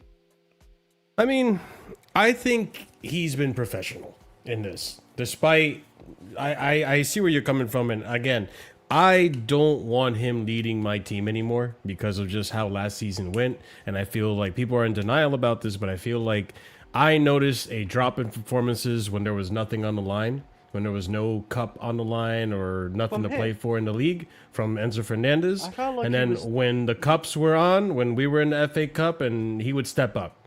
You know, so I know he is responsible for why he's one of the people responsible for why players down 2 last season, and I don't want that to be my leader, right? I'm convinced of that. You can't talk me off of that, right? But I think with the way he's handling this situation this summer, I think he made a mistake with Pastore. Clearly, we've seen it now because this guy absolutely stinks at being a manager. Kind of burned the bridges for him, and that's why you have fans that are 50-50 on him. But I feel like Enzo knows very well if he puts in performances and he plays well, he will regain the fans. If he stays professional and quiet until next summer, then he'll get his move. I think he will be professional. I don't think he will cut ties because I think it'll look really bad for him as it is. And it'll look bad for him from a transfer saga as well. So, like, again, I don't want him at the club, but if he could be professional next season, cool. We'll sell you in the summer. We'll find a replacement by then. Hopefully Essugo steps up, you know what I'm saying? But other than that, time will tell. But I think he can be that in. professional. Also, smash up the likes, chat, if you haven't done so already. What were you saying, Chris? I said you snuck that one. Listen. I do respect him. I don't think he's gonna Don't stay have to. professional either. And I'll be honest with you, man. You know, my worry is, bro, he's already got these. He could have pulled an I- Isak. I- I just I need to don't remind you wanna- that. He could have I pulled an don't Isak. listen. I don't Very want easily. to. I'm not gonna use the language that I like to use, unfortunately, and as such, but he's got these guys whipped. That's what I'm gonna say. Who's Alright. wait, Chris. who's the whipped ones? Wait, You know what I mean? He's got them whipped. And, Luka. Who's- and- Luka. and- Oh, and- who's no, no, no, like, I'm talking about the players, ones I'm who talking about like players. him? Oh, the Or- players. The Okay. players, and Oh. first and foremost is the man behind him. He's not even his captain. He's his captain. That's his captain. Chris, bro. give me your thoughts on the Enzo situation, then we'll move on. I mean, like, I already said it. I don't think he's going. I don't want him to leave at this point in the stage of the transfer window because I feel like if we're getting Alex Scott, throwing him into the team right pre-season or getting used to the team or whatever, I feel like that can go wrongly, bad. And Alex Scott's not exactly a highly rated midfielder. He had one good season. That's not true. That's not true. He's been. Well, a he's Right, had he more was than one scored, good by the season. way. He was a wonder kid actually when he was at what's it called? But there's a lot of wonder kids. Like look at Joao from No. Man United. He River was Plate? no. He was a wonder kid at Bristol City, and that's why Bournemouth brought him. And then obviously he had a really bad injury. Oh, Alex Scott. Yes, Yeah, Alex that's Scott Oh, was okay, another sorry. wonder kid. So so is to say that he's But not rated. so or you anything think like it that will is not true. go a smooth transition to Chelsea? I if he- think yes. If we got rid of Enzo and If you brought watched him him in, and today we'll and be what he okay. was doing in the team, if you was watching him today and what he was doing in the team, I think it would go smoothly with him, but I think it would go even smoother with Wharton, if that makes sense. It would go well with him. I would it rather go even Wharton, better. yes, Like, but yeah, I understand that. Yeah, but I agree. think- I- but I think for me, genuinely, if you bring either of them in and it's for specifically that deep line playmaker role, I actually think it's having either or it's up to you, whoever you prefer. I think you would be in good hands, bro. I'll be honest. Because That's the thing too, right? Like he's being asked to now play a deeper role this season, which I was going to discuss, yeah. but obviously time being restricted. Xabi Alonso believes he can play him as a deep lying we're playmaker. still in the preseason. Wharton could do that as well, and that would actually be an easy transition. Now, if you're asking to replace what Enzo does on the ball Passing as a wise, 10 or whatever, and then that's where we get difficulties, right? But we have, what's his face, Morgan Rogers for that, right? do you mean? We have Cole Palmer that can play at 10. We have Joao Pedro that can. We don't want to see him play as a 10, but he could play as a 10. Kenda, Esteval, we have options as 10 positions. We don't need a 10. We need a I'm deep just lying saying, even playmaker. from the deep, Enzo's long balls are quite good, and he still created one of the Yeah, chances. but Wharton in can the do last it too. two seasons. Not Alex Scott, but Wharton can do it too. Enzo's on I saw on the 11 or whatever players Mm-hmm. he's created the most chances in midfield. Yeah. Like, There's no denying he's a very creative player, which is why I'm okay with him staying as long as this deep lying playmaker position do you think works. he'd be professional this season? I just feel like he would. That's what I wanted to ask you. I think he could be. What do you think? I feel like under Xavi, I hope Xavi doesn't take no nonsense, and I feel like he will, like, you know, buckle down and like perform or whatever, and have a good season hopefully, and see him next season. And if he still feels that way, get rid of him early. I think he's gone next season regardless. I think he's If going that's to the be case, yeah, professional. get rid of him and early. he's I gonna don't want to go. wait to the end. Yep, exactly. So let's see, because next season he'll be. Well, it depends. They're going to give him a new wage bump, a salary bump. I don't know. There's a lot of factors here because this never know whole in started football. with the contract talks. He could sign a new deal, like whatever, like agreement, could. like higher wages, Yeah, and potentially, it's yeah. all changed. Like, you never know in football, things can change. Like Jared came Exactly. close to leaving Liverpool at one point, he didn't. I'm not saying the same situation, but it just anything can change. So Yeah, we'll I have see. to We'll say. keep an eye on the situation. Big up to every single one of you guys. If you guys are tuning in just now, smash up that like button. It helps us out tremendously. Let's try to get the 50 likes. We're at 21 right now, and I'm seeing an influx of people coming in. So big up. Sorry for the odd hours of the show. I just have to leave by 10 UK time, but you'll at least have a show to watch and refer to.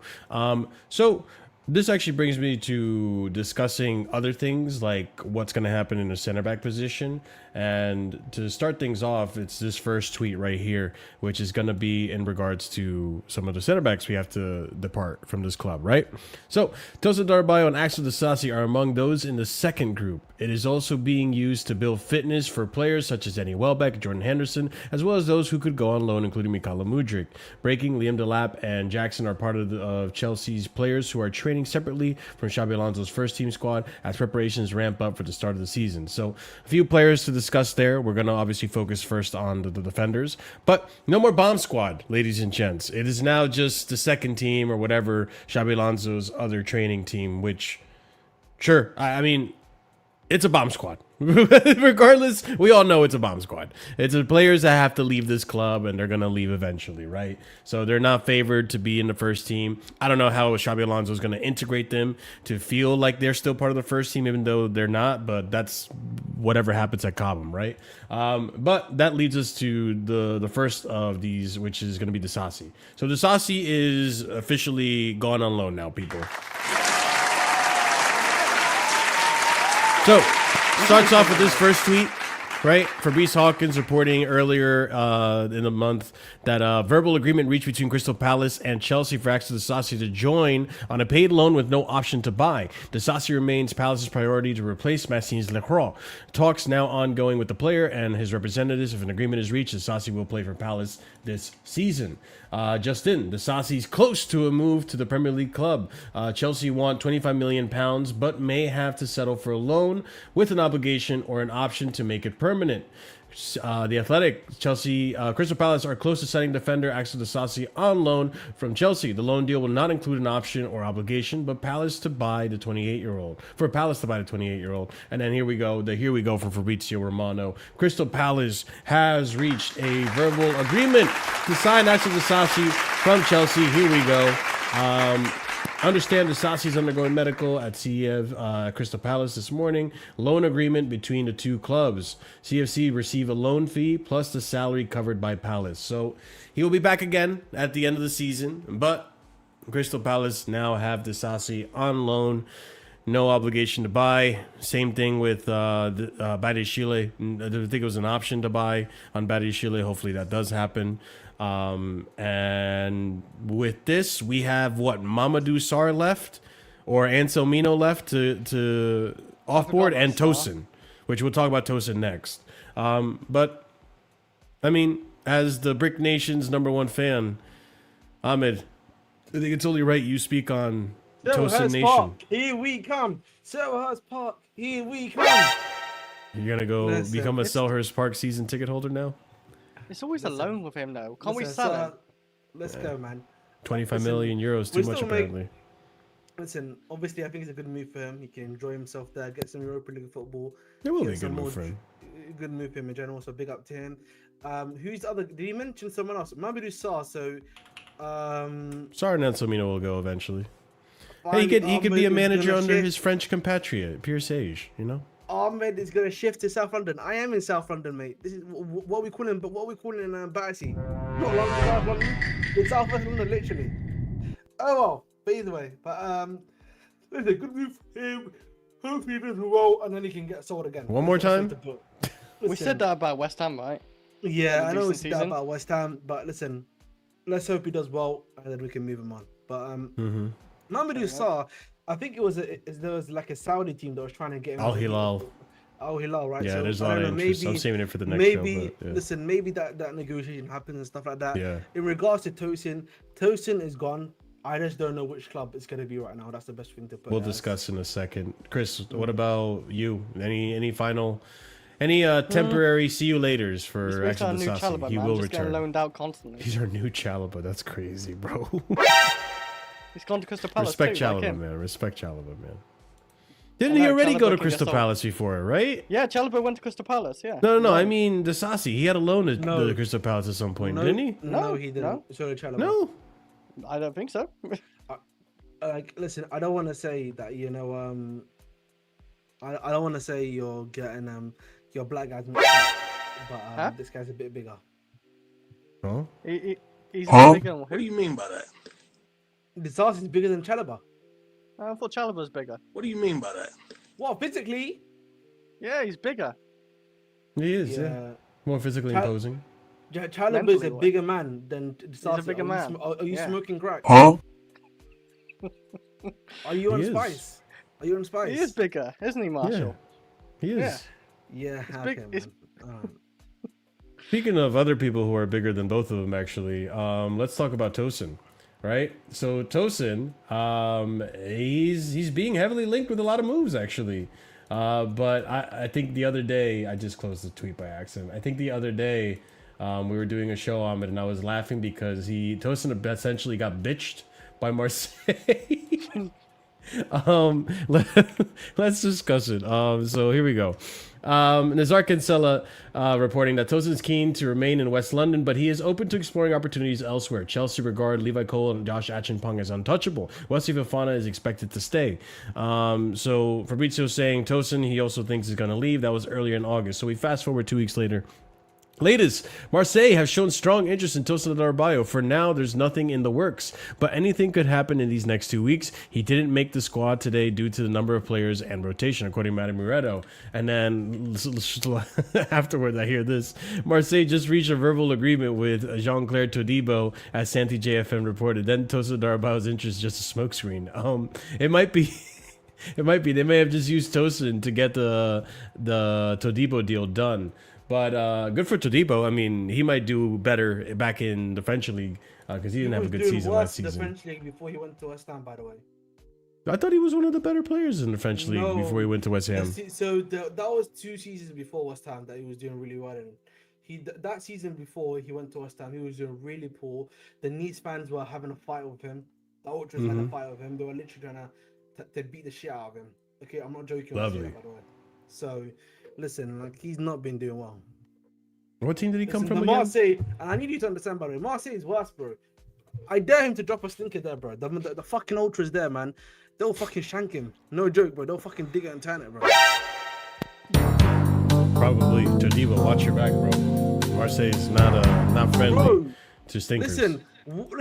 He's going to chew the worst fan bases ever. West Ham, which is one of the greatest ultra sides of all time, and now to Marseille, one of the greatest ultras of all time, currently as well. Fair enough. Yeah, he's got to play. You got to be careful. But he pretty much got Tosin. Pretty much got used for the deal. Benfica, man. He's going to Benfica. Yeah.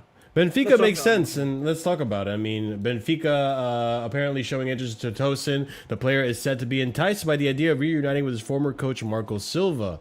Marseille and Benfica are among clubs showing interest in the Chelsea defender, Tosin Adarabioyo. Benfica just approached Tosin's team, according to I Am Rahman Osman.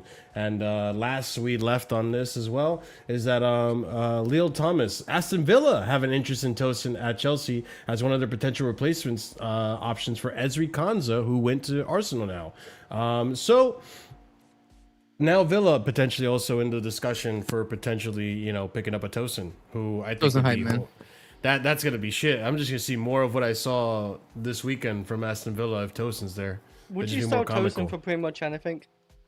I'd pay somebody to take Tosin. Yeah, I'm at that point. I would take 5, 10 Listen, million. the only no. thing Tosin had, the only reason Tosin was staying and he wasn't bomb squatted is because Cole Palmer liked him. We now got Cole Palmer's lifelong bestie, and Tosin immediately got kicked to the curb, bro. You know that scene in Toy Story.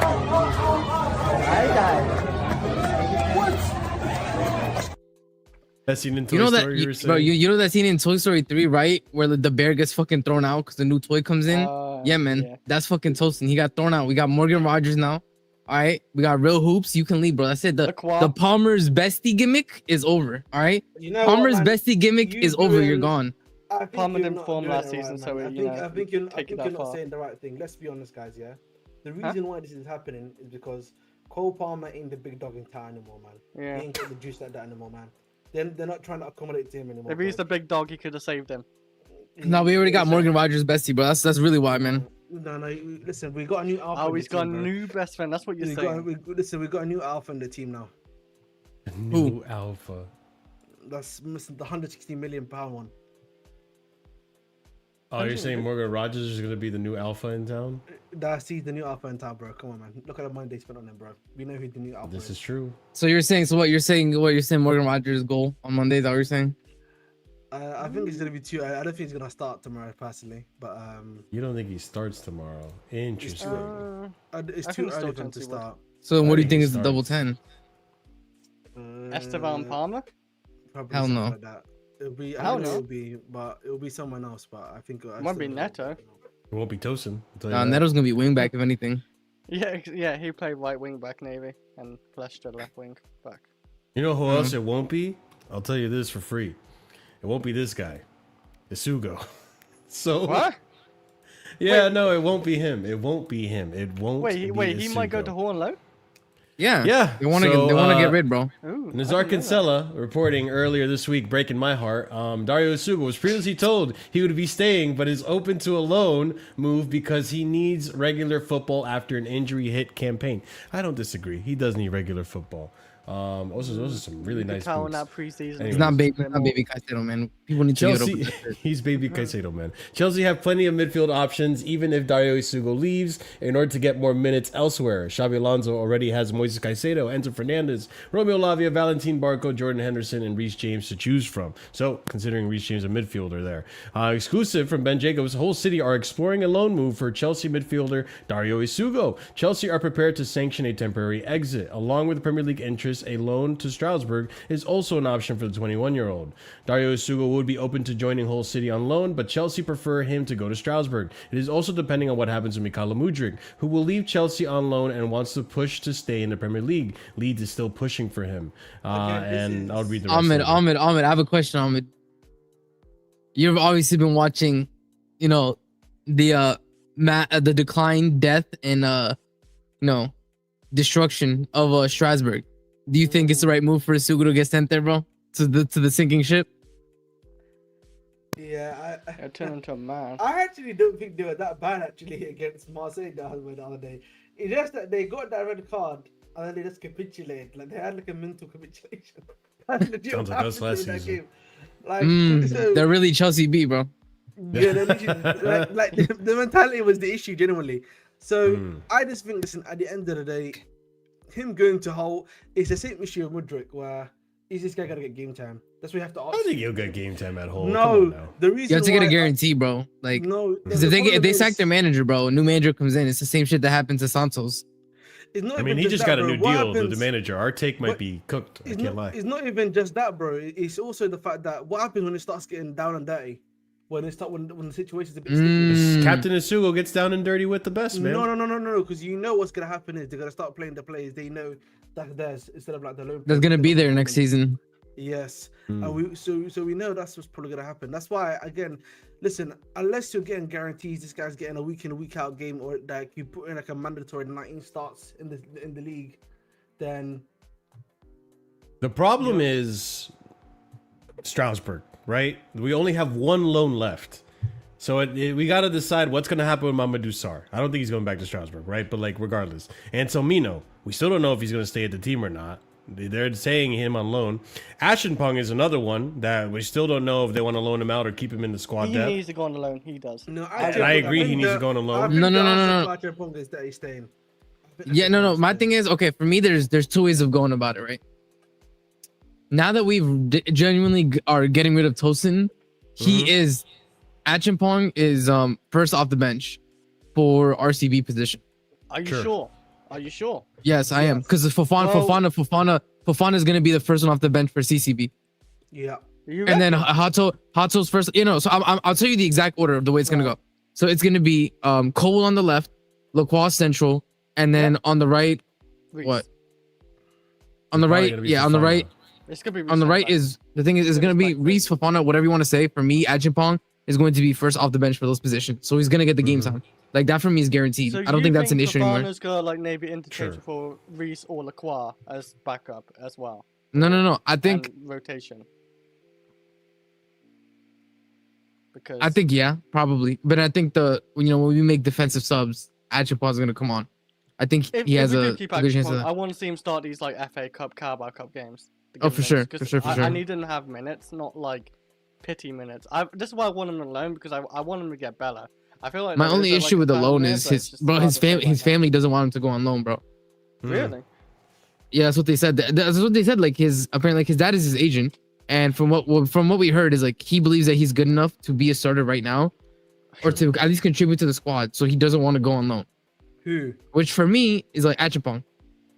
I remember on Casually he literally Marshall brought up a source that said that, and so for me, like I think when he read that, I said my opinion was, look at what Reece did, look at what Cole did. Both of them had loans, bro.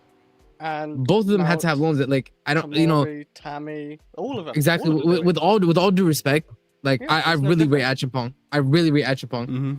But you're not bigger than the program, IG. You know what I'm saying? Like you are not, some Yamal Esteban level talent. You know what I'm saying? You're very good, very promising. But come on, if these guys were willing to take loans, then you should also be willing to take a loan. But however, my issue is now, you take for example, we're looking to get rid of Sarr, get a loan for Anselmino.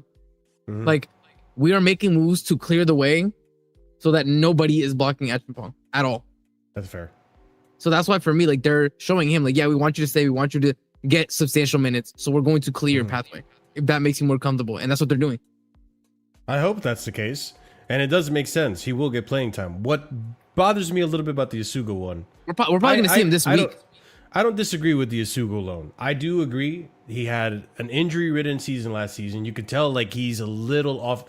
Actually, not a little. He's quite off the pace. Let's be honest. You could tell he's quite off the pace. He's got good moments. Don't get me wrong. He's got good moments. But you could tell he ain't ready to be a starter, right? And the biggest, I think the lights are too bright, Amin. The lights are too bright. Listen, I think the biggest tell is just the forward-thinking passing is not there, right? So let's see what happens on a loan. I think Strasbourg would be a great loan, but then you have the problem now with Mikhailo Mudryk. Because if you send him to Leeds, he's competing for minutes with those wingers. We looked at Leeds, by the way. He should not go to Leeds. I'll be honest with you. He should not go to Leeds. He's competing with Dan James. He's competing with other wingers there. Aronson, the guy from Fulham, whose name escapes me right now, from Chris's fellow. But that's why. But that's why I'm saying too. I forgot him. Yeah. But that's why I'm saying. Listen, send Essugo to Hull. Okay, and then send Mudryk to Strasbourg, because we can force Strasbourg to play Mudryk to get some minutes. Can cook at Hull. I can't lie, bro. All right, man. You better do that, because listen, they got some English, real men in that. Real men. But if Enzo Fernandez goes, if Enzo Fernandez goes, my demon. I forgot about you. Southampton Day. Sorry. He said, "I forgot about you." This guy. This man called him his demon and said, "I forgot about you." He's so shameless, bro. If Enzo Fernandez goes, do you think? I don't think it should correlate, but do you think Essugo still stays? There is no. Essugo's gonna start. No, I think. By the way, I think the reason Essugo is leaving because these guys have some level of faith that Lobby's actually gonna stay fit this season, and so if Lobby's staying crazy fit, to me too. He's not. I mean, like that's what it's looking like to me. But they're thinking now that Lobby's broken the 90 million. The 90 minute curse, bro.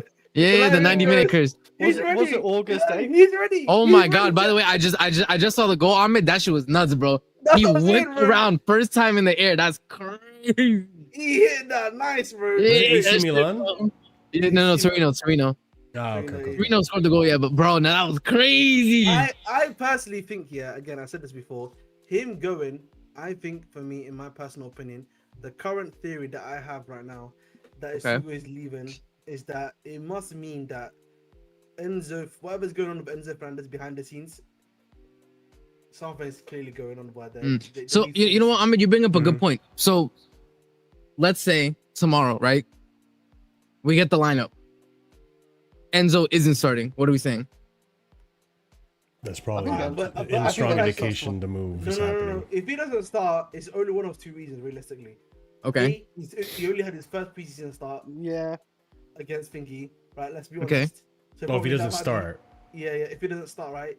So Yeah. Or Which, you to know, be fair, if I'm Alonso, by the way, I'm looking at the way all the big six teams, the first halves against the teams that were like more physical and ready and had full preseasons, yo, they got.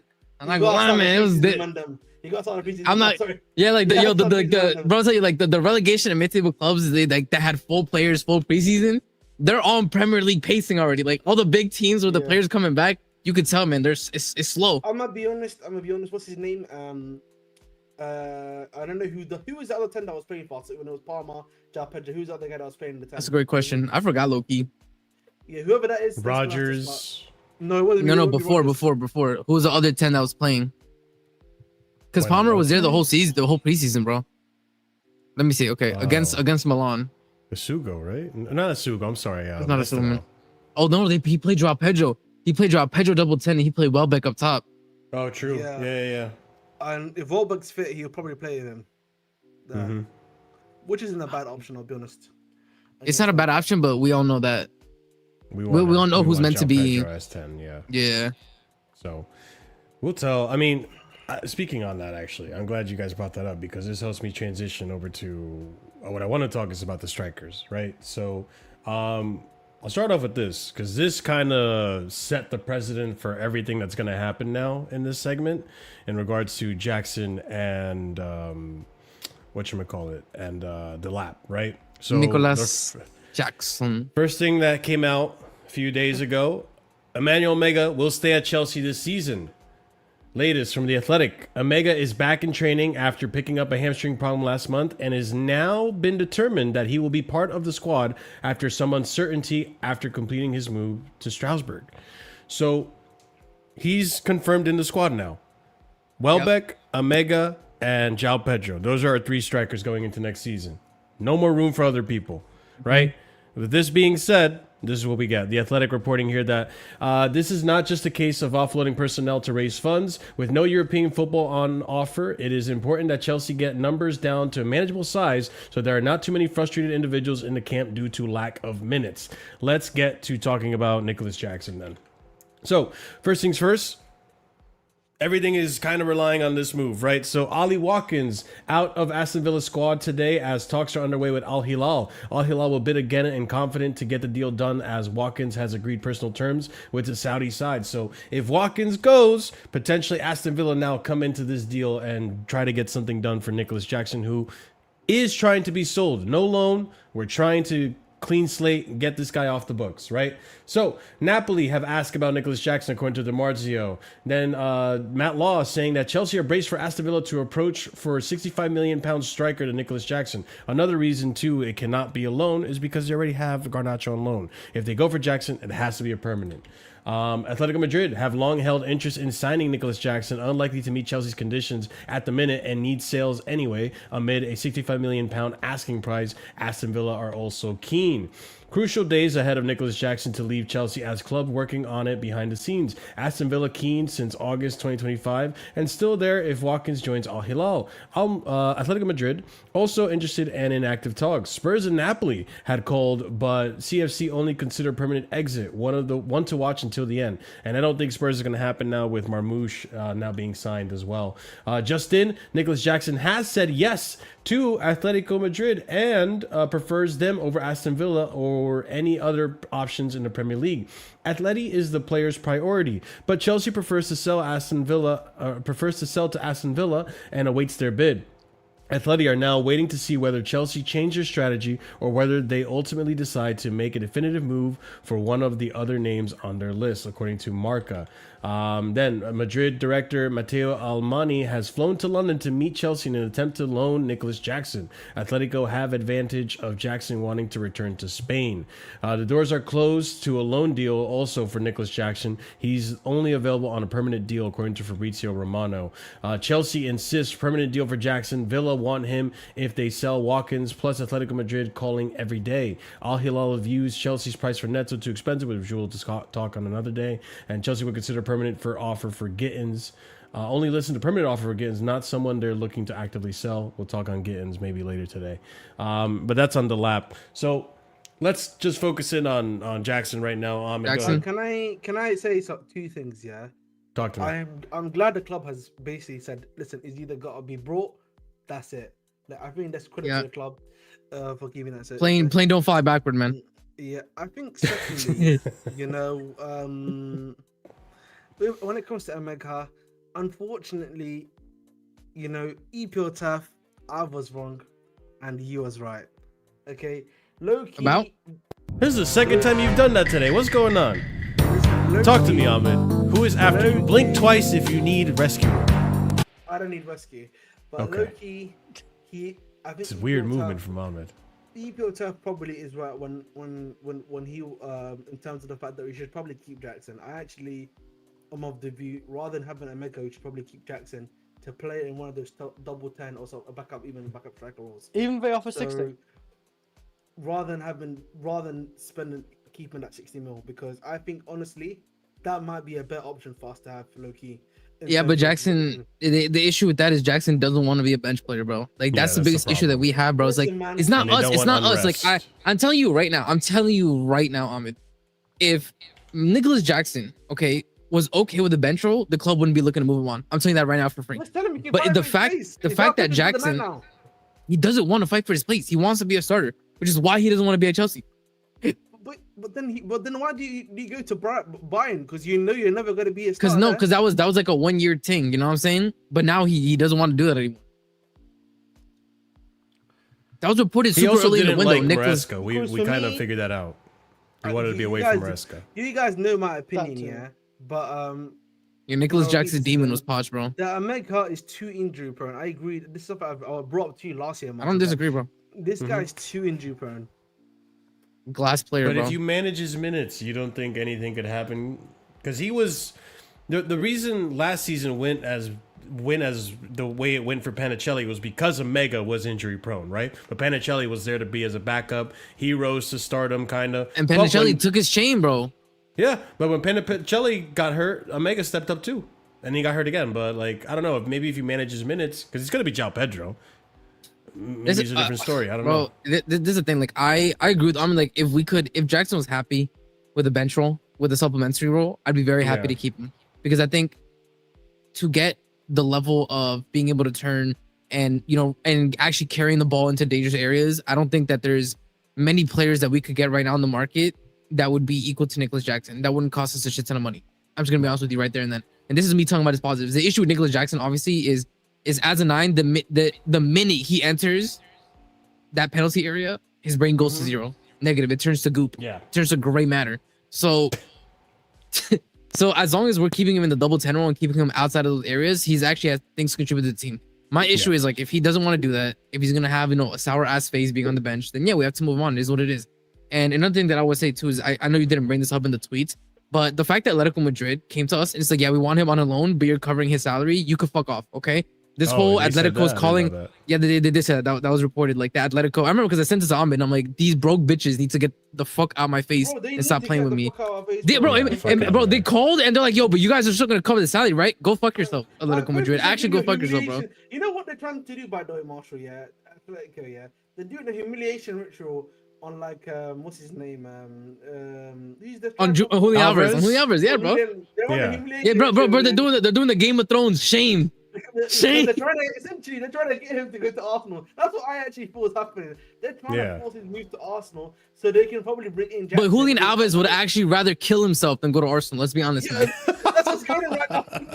But the thing is, you laugh, Marshall. That's literally what's reported. They told him we are willing to let you go to Arsenal. He's like, I would rather fucking rot on the bench at Atletico Madrid than go play for Arsenal. Didn't know he hated Arsenal. He wants Barca, right? I mean, I don't blame him. No, he's in love with Barca and he doesn't rate. First of all, he played for City. People need to remember that. He played for City. And no attacker. I'm sorry. No self-respecting attacker is what people don't understand. Everybody sees the way Arteta plays. Okay, players talk to each other. Nobody respects the attacking play out of Arteta. Please, man. Yeah. 100%. I think the other thing that we need to also realize, unfortunately, is that Atletico put themselves in a position, as you saw earlier in that window, they were doing that. They fucked themselves with the whole with the memes. The posts on Twitter. They put them in a position where they're like, listen, we are not gonna get bitched about by thingy. And so if that's the case, you need to now stand on business. You have to stand on business now. Pay the wages if you really want Jackson. But that's why exactly what I'm saying, bro. If you want Jackson, loan, just no. There's no. Again, I do think that Jackson ends up going Villa. That's my prediction. I think it's not happening yet because they obviously need to sell Watkins. But I think on top of that, we have to wait almost until I think the final day of the window so that enough time has passed from the Rodgers buy to where it's not seen as a swap deal on the books. True. Yeah, and that's probably what's making it take so long if it were to happen. And obviously, like you guys said, like the Watkins deal. But I think that deal does happen very soon. I do agree with Ahmed though that Emegha being so injury prone does worry me. It's concerning, but I never doubted his ability. Like I think he's a good finisher. I also worry about Emegha is that if the fans are unhappy with the performance of him, bro, he's gonna start having dialogues with them, and then a cheeky everyone's gonna start filling out, bro. I don't know, you know what I mean? Well, I'm hoping that with Xabi Alonso, he can keep his ego in check a little bit, because that's not gonna go down well with no. That issue isn't about the issue isn't even an ego thing. Like if he has a bad performance and then let's say for example the fans are having a go at him, what's David Alonso going to teach him? I don't know. What are you expecting? Like David Alonso the Emegha whisperer. Like what's going on? The Emegha. Yeah, we'll see on Emegha. The other one too that I'm not surprised about this, and I really hope it happens, but I'm looking at the UFC price fighter? point. Bro, how? Okay, let's discuss. All right, so bringing up some tweets here, ladies and gents. Everton have already held talks with Chelsea for Liam Delap, and they set an asking price of £40 million for the 23-year-old. Manchester United, Nottingham Forest, Newcastle United have also been approached by intermediaries, while Como, Villarreal, and Benfica are interested from abroad.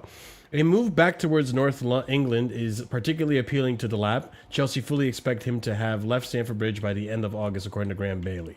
Right? He also gave up his number to Joao Pedro. So we continue on. Talk Sports reporting Nottingham Forest and Newcastle and Everton have joined Everton in the race, quote unquote, for Chelsea striker Liam Delap. Just in, Ipswich and Nottingham Forest are thought to be a number of clubs considering a move for Liam Delap, according to Miguel Delaney.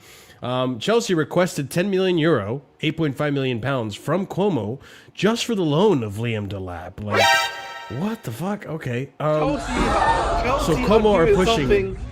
Chelsea are doing something. Sorry, Marshall. Chelsea are doing something that Roman Mourinho didn't learn. You know what it is? It's maximizing those loan fees, mate. You know what I mean? We're maximizing those loan. We're trying to get €10 million for a loan. To be fair, you know what it is, Ahmed? The reason Roman Mourinho didn't maximize transfer speed is because they literally had unlimited loans.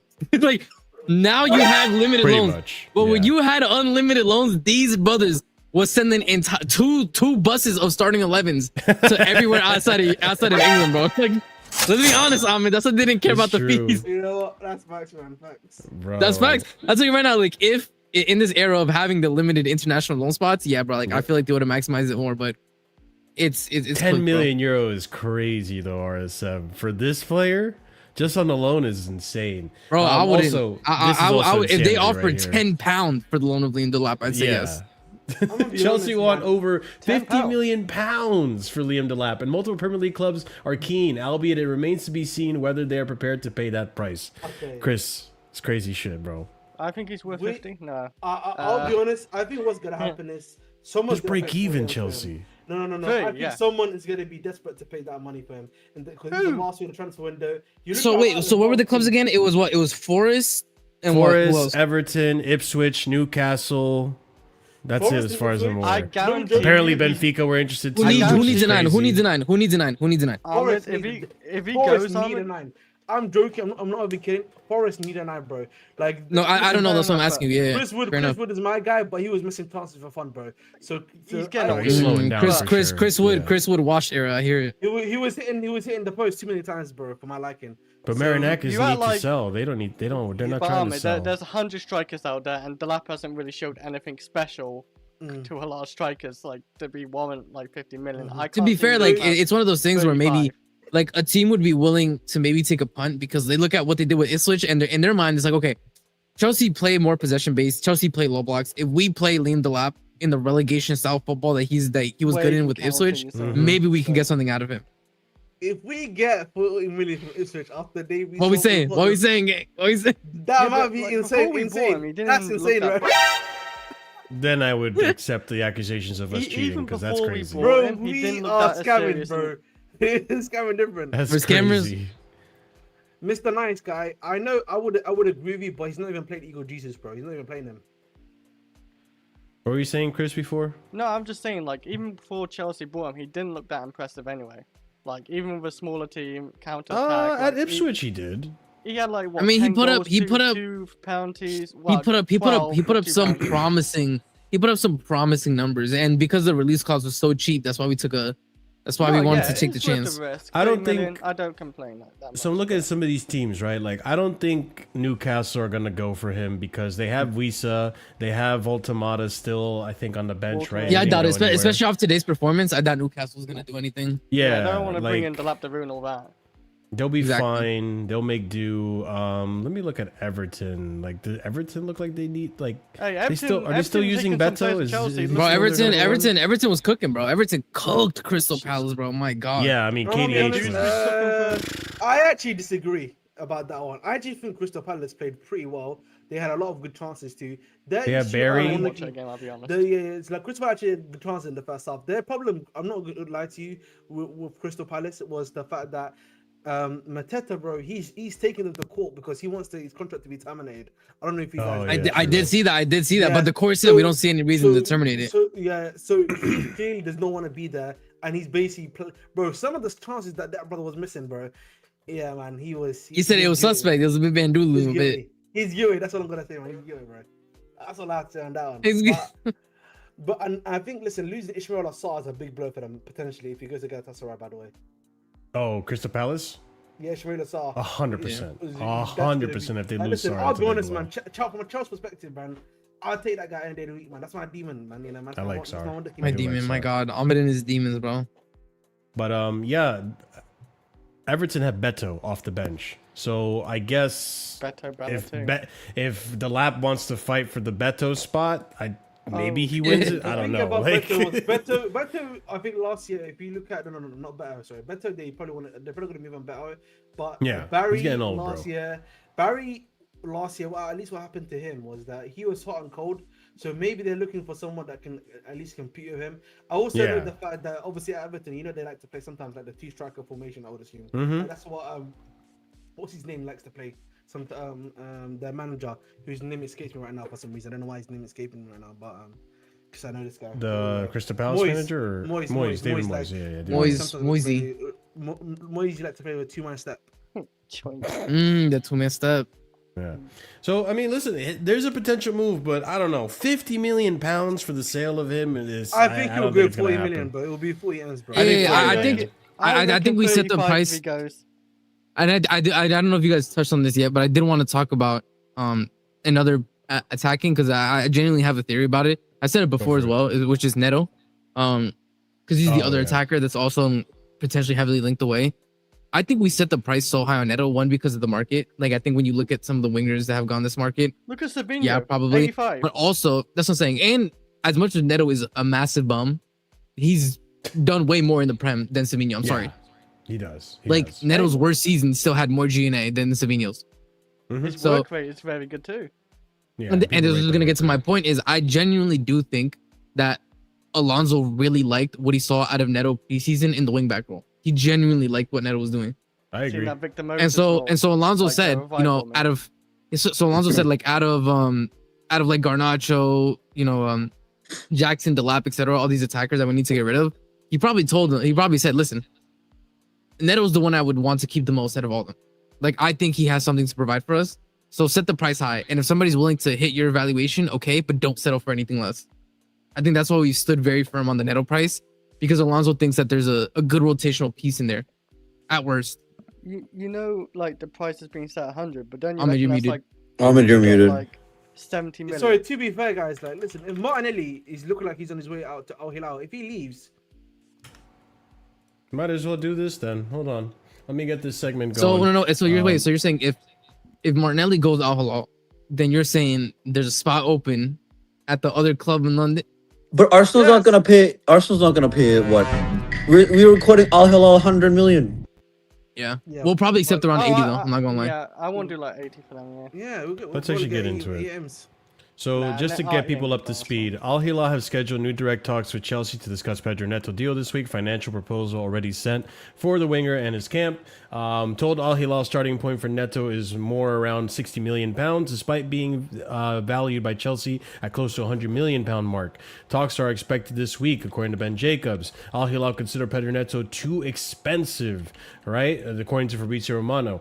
On Chelsea's near £100 million Pedro Neto evaluation, Chelsea insiders felt wingers are a hot commodity this summer after tracking the sales of others such as Diomande, who went to Madrid for £120 million, Barcola, who is valued £100 million plus by PSG. I think it's between Spurs and Al-Hilal for Pedro Neto, which I don't think is going to happen now because Spurs got Savinho. And Marmoush. Yeah, it's over. And Marmoush. Chelsea's valuation of Pedro Neto is around £100 million, according to The Athletic, almost double the £51.4 million they paid to sign him from Wolves. Preseason indicated that Neto is very likely to be behind at least Joao Pedro, Cole Palmer, Rodgers, and Esteval for central attacking spots, and perhaps Fernandez too, if he stays. His on-the-pitch role shrinks, so too will his market value next summer. But the tour of Australia and Asia threw up another intriguing possibility. What if Neto becomes a marauding right wing-back? That is where Xabi Alonso appears to favor him in a 3-4-2-1 with Marco Palestra switched to the left. Whether he would buy into making such a switch permanently is unclear, but Antonio Conte's inspired remolding of Victor Moses in 2016-2017 offers an encouraging precedent from a recent Chelsea history. So, I mean, what was being discussed, potentially what RSM said, right? There is an interest there from Xabi Alonso to potentially play him at the wingback, and maybe he likes what he sees. Listen, I'm willing to get rid of him, but I don't disagree with the price point. I mean, you look at the amount of money that all these wingers are going for, and when you look at just from an output perspective, what Neto has brought to the forefront, and look at the other comparisons to the other quality that's out there for sale realistically. I mean, Neto for around £80 million, I'd be happy with that. If we get close to 100, I understand as well. The way I'm looking at it is, I think if there are certain situations where we're chasing the game, chasing the goal, we sub on like a Welbeck, then you sub on like a Neto to start just spamming crosses into Welbeck in the box. That's not that bad. I don't hate that. I don't hate that. That's my only argument. The thing really, is, like, listen, EPO Turf brings up a point about Esteval and Gittins, yeah? Now, I'm going to address the latter guy, which is Gittins, okay? Now, I don't know if you guys have been seeing, Roma is still pushing to sign Gittins, by the way. I don't know. Yeah. We've told them. Yeah, that was going to be my next segment, but we're going to switch it to this. Yeah, but but obviously they're saying it's not a loan. So we're saying we want a permanent deal for him. So there's a possibility that Gittins leaves. And so if Gittins leaves, by the way, I don't know if you can necessarily sell Neto. I don't know if that's like crazy of me to say, but that's not sure. You can't sell Neto at that point, because then if you do that, we literally do not have the ability to play anything other than a 3-back. Yeah, that's what I'm saying. We're left with no winger. Yeah, you literally the only you're left with basic prospects after that, which is Esteval and Esteval. Yeah. Correct. That's what I was to say, right? So realistically, Defensively, I don't trust Esteval. I'll be real. yeah. So that's why for me, unfortunately, this is why I think the Neto stuff also slightly on hold, because if Roma's clearly pushing as they are pushing, then there may be a possibility that he leaves from there. I also think the Arsenal avenue probably also could be a reality there too that we don't know about, because like Arsenal's been really heavy on the pushing thing for what's it called for that to happen too. I don't know if you guys have been aware of like They're literally freezing him out. I remember. Yeah. Who was it that said that? Was it right? Who was like, it's not. Yeah, he said that it's not right what they're doing to Martinelli, that they're freezing him out, etc., etc. Yeah. So I listen. The way I see it from a team building point of view, if they offer us the money, then go for it, obviously. But I am inclined to just keep Neto for this season, just to have that wing back depth. Because if Palestra were to get hurt, if Chavaria were to get hurt, or one of the other, like, personally, I would rather just have Palestra on the right. I don't like really seeing what he's doing at left wing back. He's doing okay, but he looks a lot better on that right, more comfortable on that right wing. And I don't want to sacrifice that.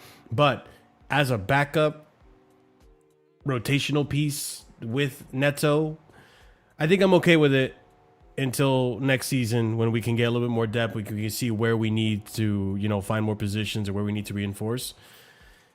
I don't like his attitude, but he's got the experience. He's got the work rate defensively as well. I'm okay with keeping him if no one wants to pay the price. Yeah, fair enough. But like, again, I just think for me right now, I think there needs to be one. Oh, we also have more Malo attacker. Gusto. I forgot about him. Fuck. The main issue right now at Chelsea, unironically, is that you probably need one more attacker. And I know that's not. I know people are saying that we've got enough attackers, but realistically, we do need one But more. what kind? What kind? What are you talking about? Like, for what position? I'm not sure how to describe it. That's like, Right? Because I know. I mean, you know what's crazy? That thing is like, I low key agree, but I'm like, fuck. I'm like, I don't really want an out and out winger, right? It's more like I need somebody maybe to to play the understudy at times to Morgan Rogers, but it's like, the guy that I low-key would have said that, but he's not at PSG, was the guy from Ajax, Michael Götze, because he could at least play on the wing and he could play centrally. So like you have the best of both worlds. The problem obviously right now is that obviously if you look at the guys that are currently around, Mbaye, that's a whole transfer fiasco that we can't get involved in. I'll be honest with you. Yep. From PSG, Barcola, I actually don't know if he's leaving PSG at this point. he's not. Not for that price. Fuck that. No, bro. I think the Gakpo goal today. I literally said this, by the way, in the group chat. I feel like the Gakpo goal today gave FSG the perfect excuse to pull out the Barcola deal. Not even just that. Low-key, I saw their attack and I'm like, I actually don't think you can let go of Gakpo, because he's the most. You saw the tutu. You saw the tutu. Yes, I'm not joking, bro. The other guys in that team, bro, attacking one. Mike, the smell. Yeah, what I'm saying? Yo, it's dark. It's dark, bro. It's dark. I'm not joking. It's dark. Like your Cuban intake, low-key, they actually need him. I actually think, like, listen, I know I say the joke aside. I love the player. I think he's a good player to have. But like, I think from a Chelsea perspective, I don't know who you bring in. I don't know how to express the guy to bring in. I need to do more analysis probably for like the one move for. Is this okay? There's a little bit of a crazy take on my half. You guys tell me. All right. I wouldn't be opposed to Chelsea going back for their Brighton bag and getting Ayari as a backup 10. I think low-key the guy that I would probably say if you were going to Brighton is Jorginho Ruta, because he will play. No, that's what I meant to say. I'm so sorry. Reuter. Yes. Like, not Ayari. I'm thinking of the wrong one. I think Reuter. If you said Ruta, I think that would have been a good shout. I think that's he's the one that played for Sweden, right? He was in that. Yeah. Yeah, he's quality, bro. He's quality. He is good. As a backup 10, much better than Buonanotte, in my opinion. He created a lot of the chances in the game against Villa, by the way, too. If you watch the Villa game, he's gonna get a big move soon. Like, he's one guy. I was like, if you're seriously digging into Brighton again, you want to eat that Brighton food. Yeah, but like, Reuter is the guy. The thing only becomes here again. It's a 38-game season. That's the only thing that we keep forgetting. Right. That is the only issue we keep having, guys. Yeah, it's a 38-game season, but if you lose Gittins, there's a potential, because you know how this club sometimes acts. Yeah, they start trusting the youth too much. Yeah, the youth. if you lose the Neto and then the Gittins, bro, and they start saying, What's that one meme with like the Indian kid behind a counter, youngest boss man I've ever seen? Yeah, if they start doing that, bro, again, we forget this. There's the reality that happens too. That's why, like, I think for me, the thing that's like the voices in my head, they're telling me we need one more. I don't know why. My only issue is I just don't think that happens at all. I mean, that's my thing. I think it's gonna be, listen, if Enzo goes, is one more midfielder that comes in, and that's the end of the transfer window. Personally, for me, I don't think, bro, I'm gonna be with you, like I'll be pissed at Chelsea if they sell Enzo past the Fulham game. I'll be upset. Yeah, a little bit. Because then I'm saying right now, we go for Wharton. Domino Crystal effect. Palace are quoting us some shit like 150. Wallahi, brother, quoting us 150. I don't think we'll react in time. I don't think we'll be able to buy a backup. That might. And if we end up paying, if we end up paying over the odds for Alex fucking Scott, I'm gonna flip, bro. Oh yeah, I would hate that promise too. You, yeah. Listen, I know that's a big one to watch. I want to hear that, but I feel like it's gonna be Alex Scott that comes in, bro. But they're not interested either. Selling Enzo, no, I'm sorry, bro. Selling Enzo for Alex Scott at 100 M's plus. He's gonna be 100 M's plus. You know that. He's gonna be 100 M's. He's gonna be 100 M's. Do you guys even think by any inkling in your gut think that they might go for like a signing none of us even thought, like actually a rooter, like out of nowhere, just like random ass signing? Think so. No, I think the only signing left is I think it's obvious. Is a midfielder. Marshall, if those two don't happen, so you think it's obviously going to be either Scott or Wharton? It's going to be, if it's not Scott or Wharton. That's it. Scott or Wharton. The level, unfortunately, it gets worse. That's the best way to put it. But as a deep line playmaker, I don't mind Wharton. It's just we're going to have to pay a lot. And we know Enzo's going to be used as a deep line playmaker this season. For me, Wharton is option A. Alex Scott is option B. But I'm not thrilled about losing Enzo for Alex Scott. I'm here with you. No. For Wharton and deep line playmaker, I don't mind. Now that we know Enzo's role for this season, Xabi Alonso came out and said it. He's going to use him as a deep line playmaker. I don't mind Wharton at all. But Scott, absolutely not the same. We should, before we end, we should do predictions for tomorrow. Sure. We'll do that right now, actually, because I do need to end. What are we thinking, gents? So I'll start. You're going to be there, right? Wait, you're going to be there or no? Yes or no? Because I remember you said yes or no, like flip-flop. It depends on my mate. I've sent him on the mission now. It's up to him to get me the tickets. All right. I'll hunt for the tickets. We'll find out tomorrow morning, or tomorrow before. We'll find out tomorrow morning in the group chat. We'll either get a photo of a match day program or we won't. Yeah, you better get that match day program. But ladies and gents, I'll start off tomorrow's game. I'm feeling a 3-1 Chelsea. I think we're going to be confident there. I think Joao Pedro gets a brace. He's going to have a strong start to the season. We might even see a Morgan Rogers goal. We'll see. But I think confidently we'll be setting Fulham aside and they can stop crying about the Joshua King thing. Put it to the side. Ahmed, what's your prediction? Then we'll go to RSM and CP. I honestly think it's going to be probably 2-1 Chelsea. That's what I'm going to go for. Okay. I think it's going to be a hard-fought win. And I think that's what you just need to go for. All right, fair enough. RSM? 3-1. 3-1. 3-1. I genuinely think it's 3-1. I think we're gonna get Joao Pedro goal. I think we're going to get a Rogers goal. And then I think we're gonna get Joao Pedro. Wait for the third goal is gonna be a Joao Pedro penalty. And we're gonna find out that Palmer's chain got snatched. That's my prediction. Because remember, they asked Alonso, who's a penalty taker. He said, true. You know what I'm saying? He said, listen, we'll find out. And for me, that's where we're going to find out that Palmer's chain got snatched. So now, Palmer, you can only get homegrown organic GNA. No more scamming pens. All right? No more Jesse Dairy. No more Jesse Dairy getting massive brain trauma for you to miss a pen.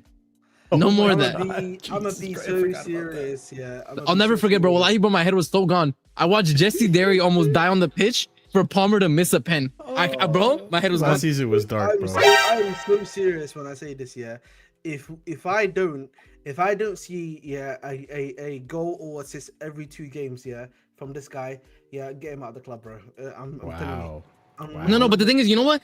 Is he wrong though? Is he lying? No, he's not wrong. There is. Hold up, Palmer is never gonna have a better team, a better manager, a better system than he has right now. Yep. Hold up, and he's never gonna have more rest. I forgot he's never gonna have more rest in his entire career. True. Yes, bro, he has no excuses. He has no excuses.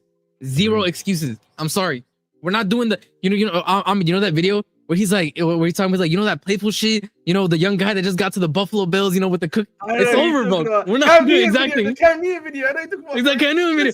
Bro, I'm so that's how I feel about Palmer. Marshall. That's how I feel about Palmer. I'm so sorry, Marshall. I I agree. have no time right now, bro. It's time to be a killer. No, I'm I agree. sorry. This is the last season. I agree. With him, he has to show up. We've given No, by so the way, many especially- players enough by the time. I don't even serious, bro. I don't even want to be sitting this year until we get to 15 goals. It's time to get what? Time to get to work, bro. Yo, Let's go to the- Ahmed is gonna be doing the league gunner gimmick where he scores, get the ball out the back of the net. What are you saying?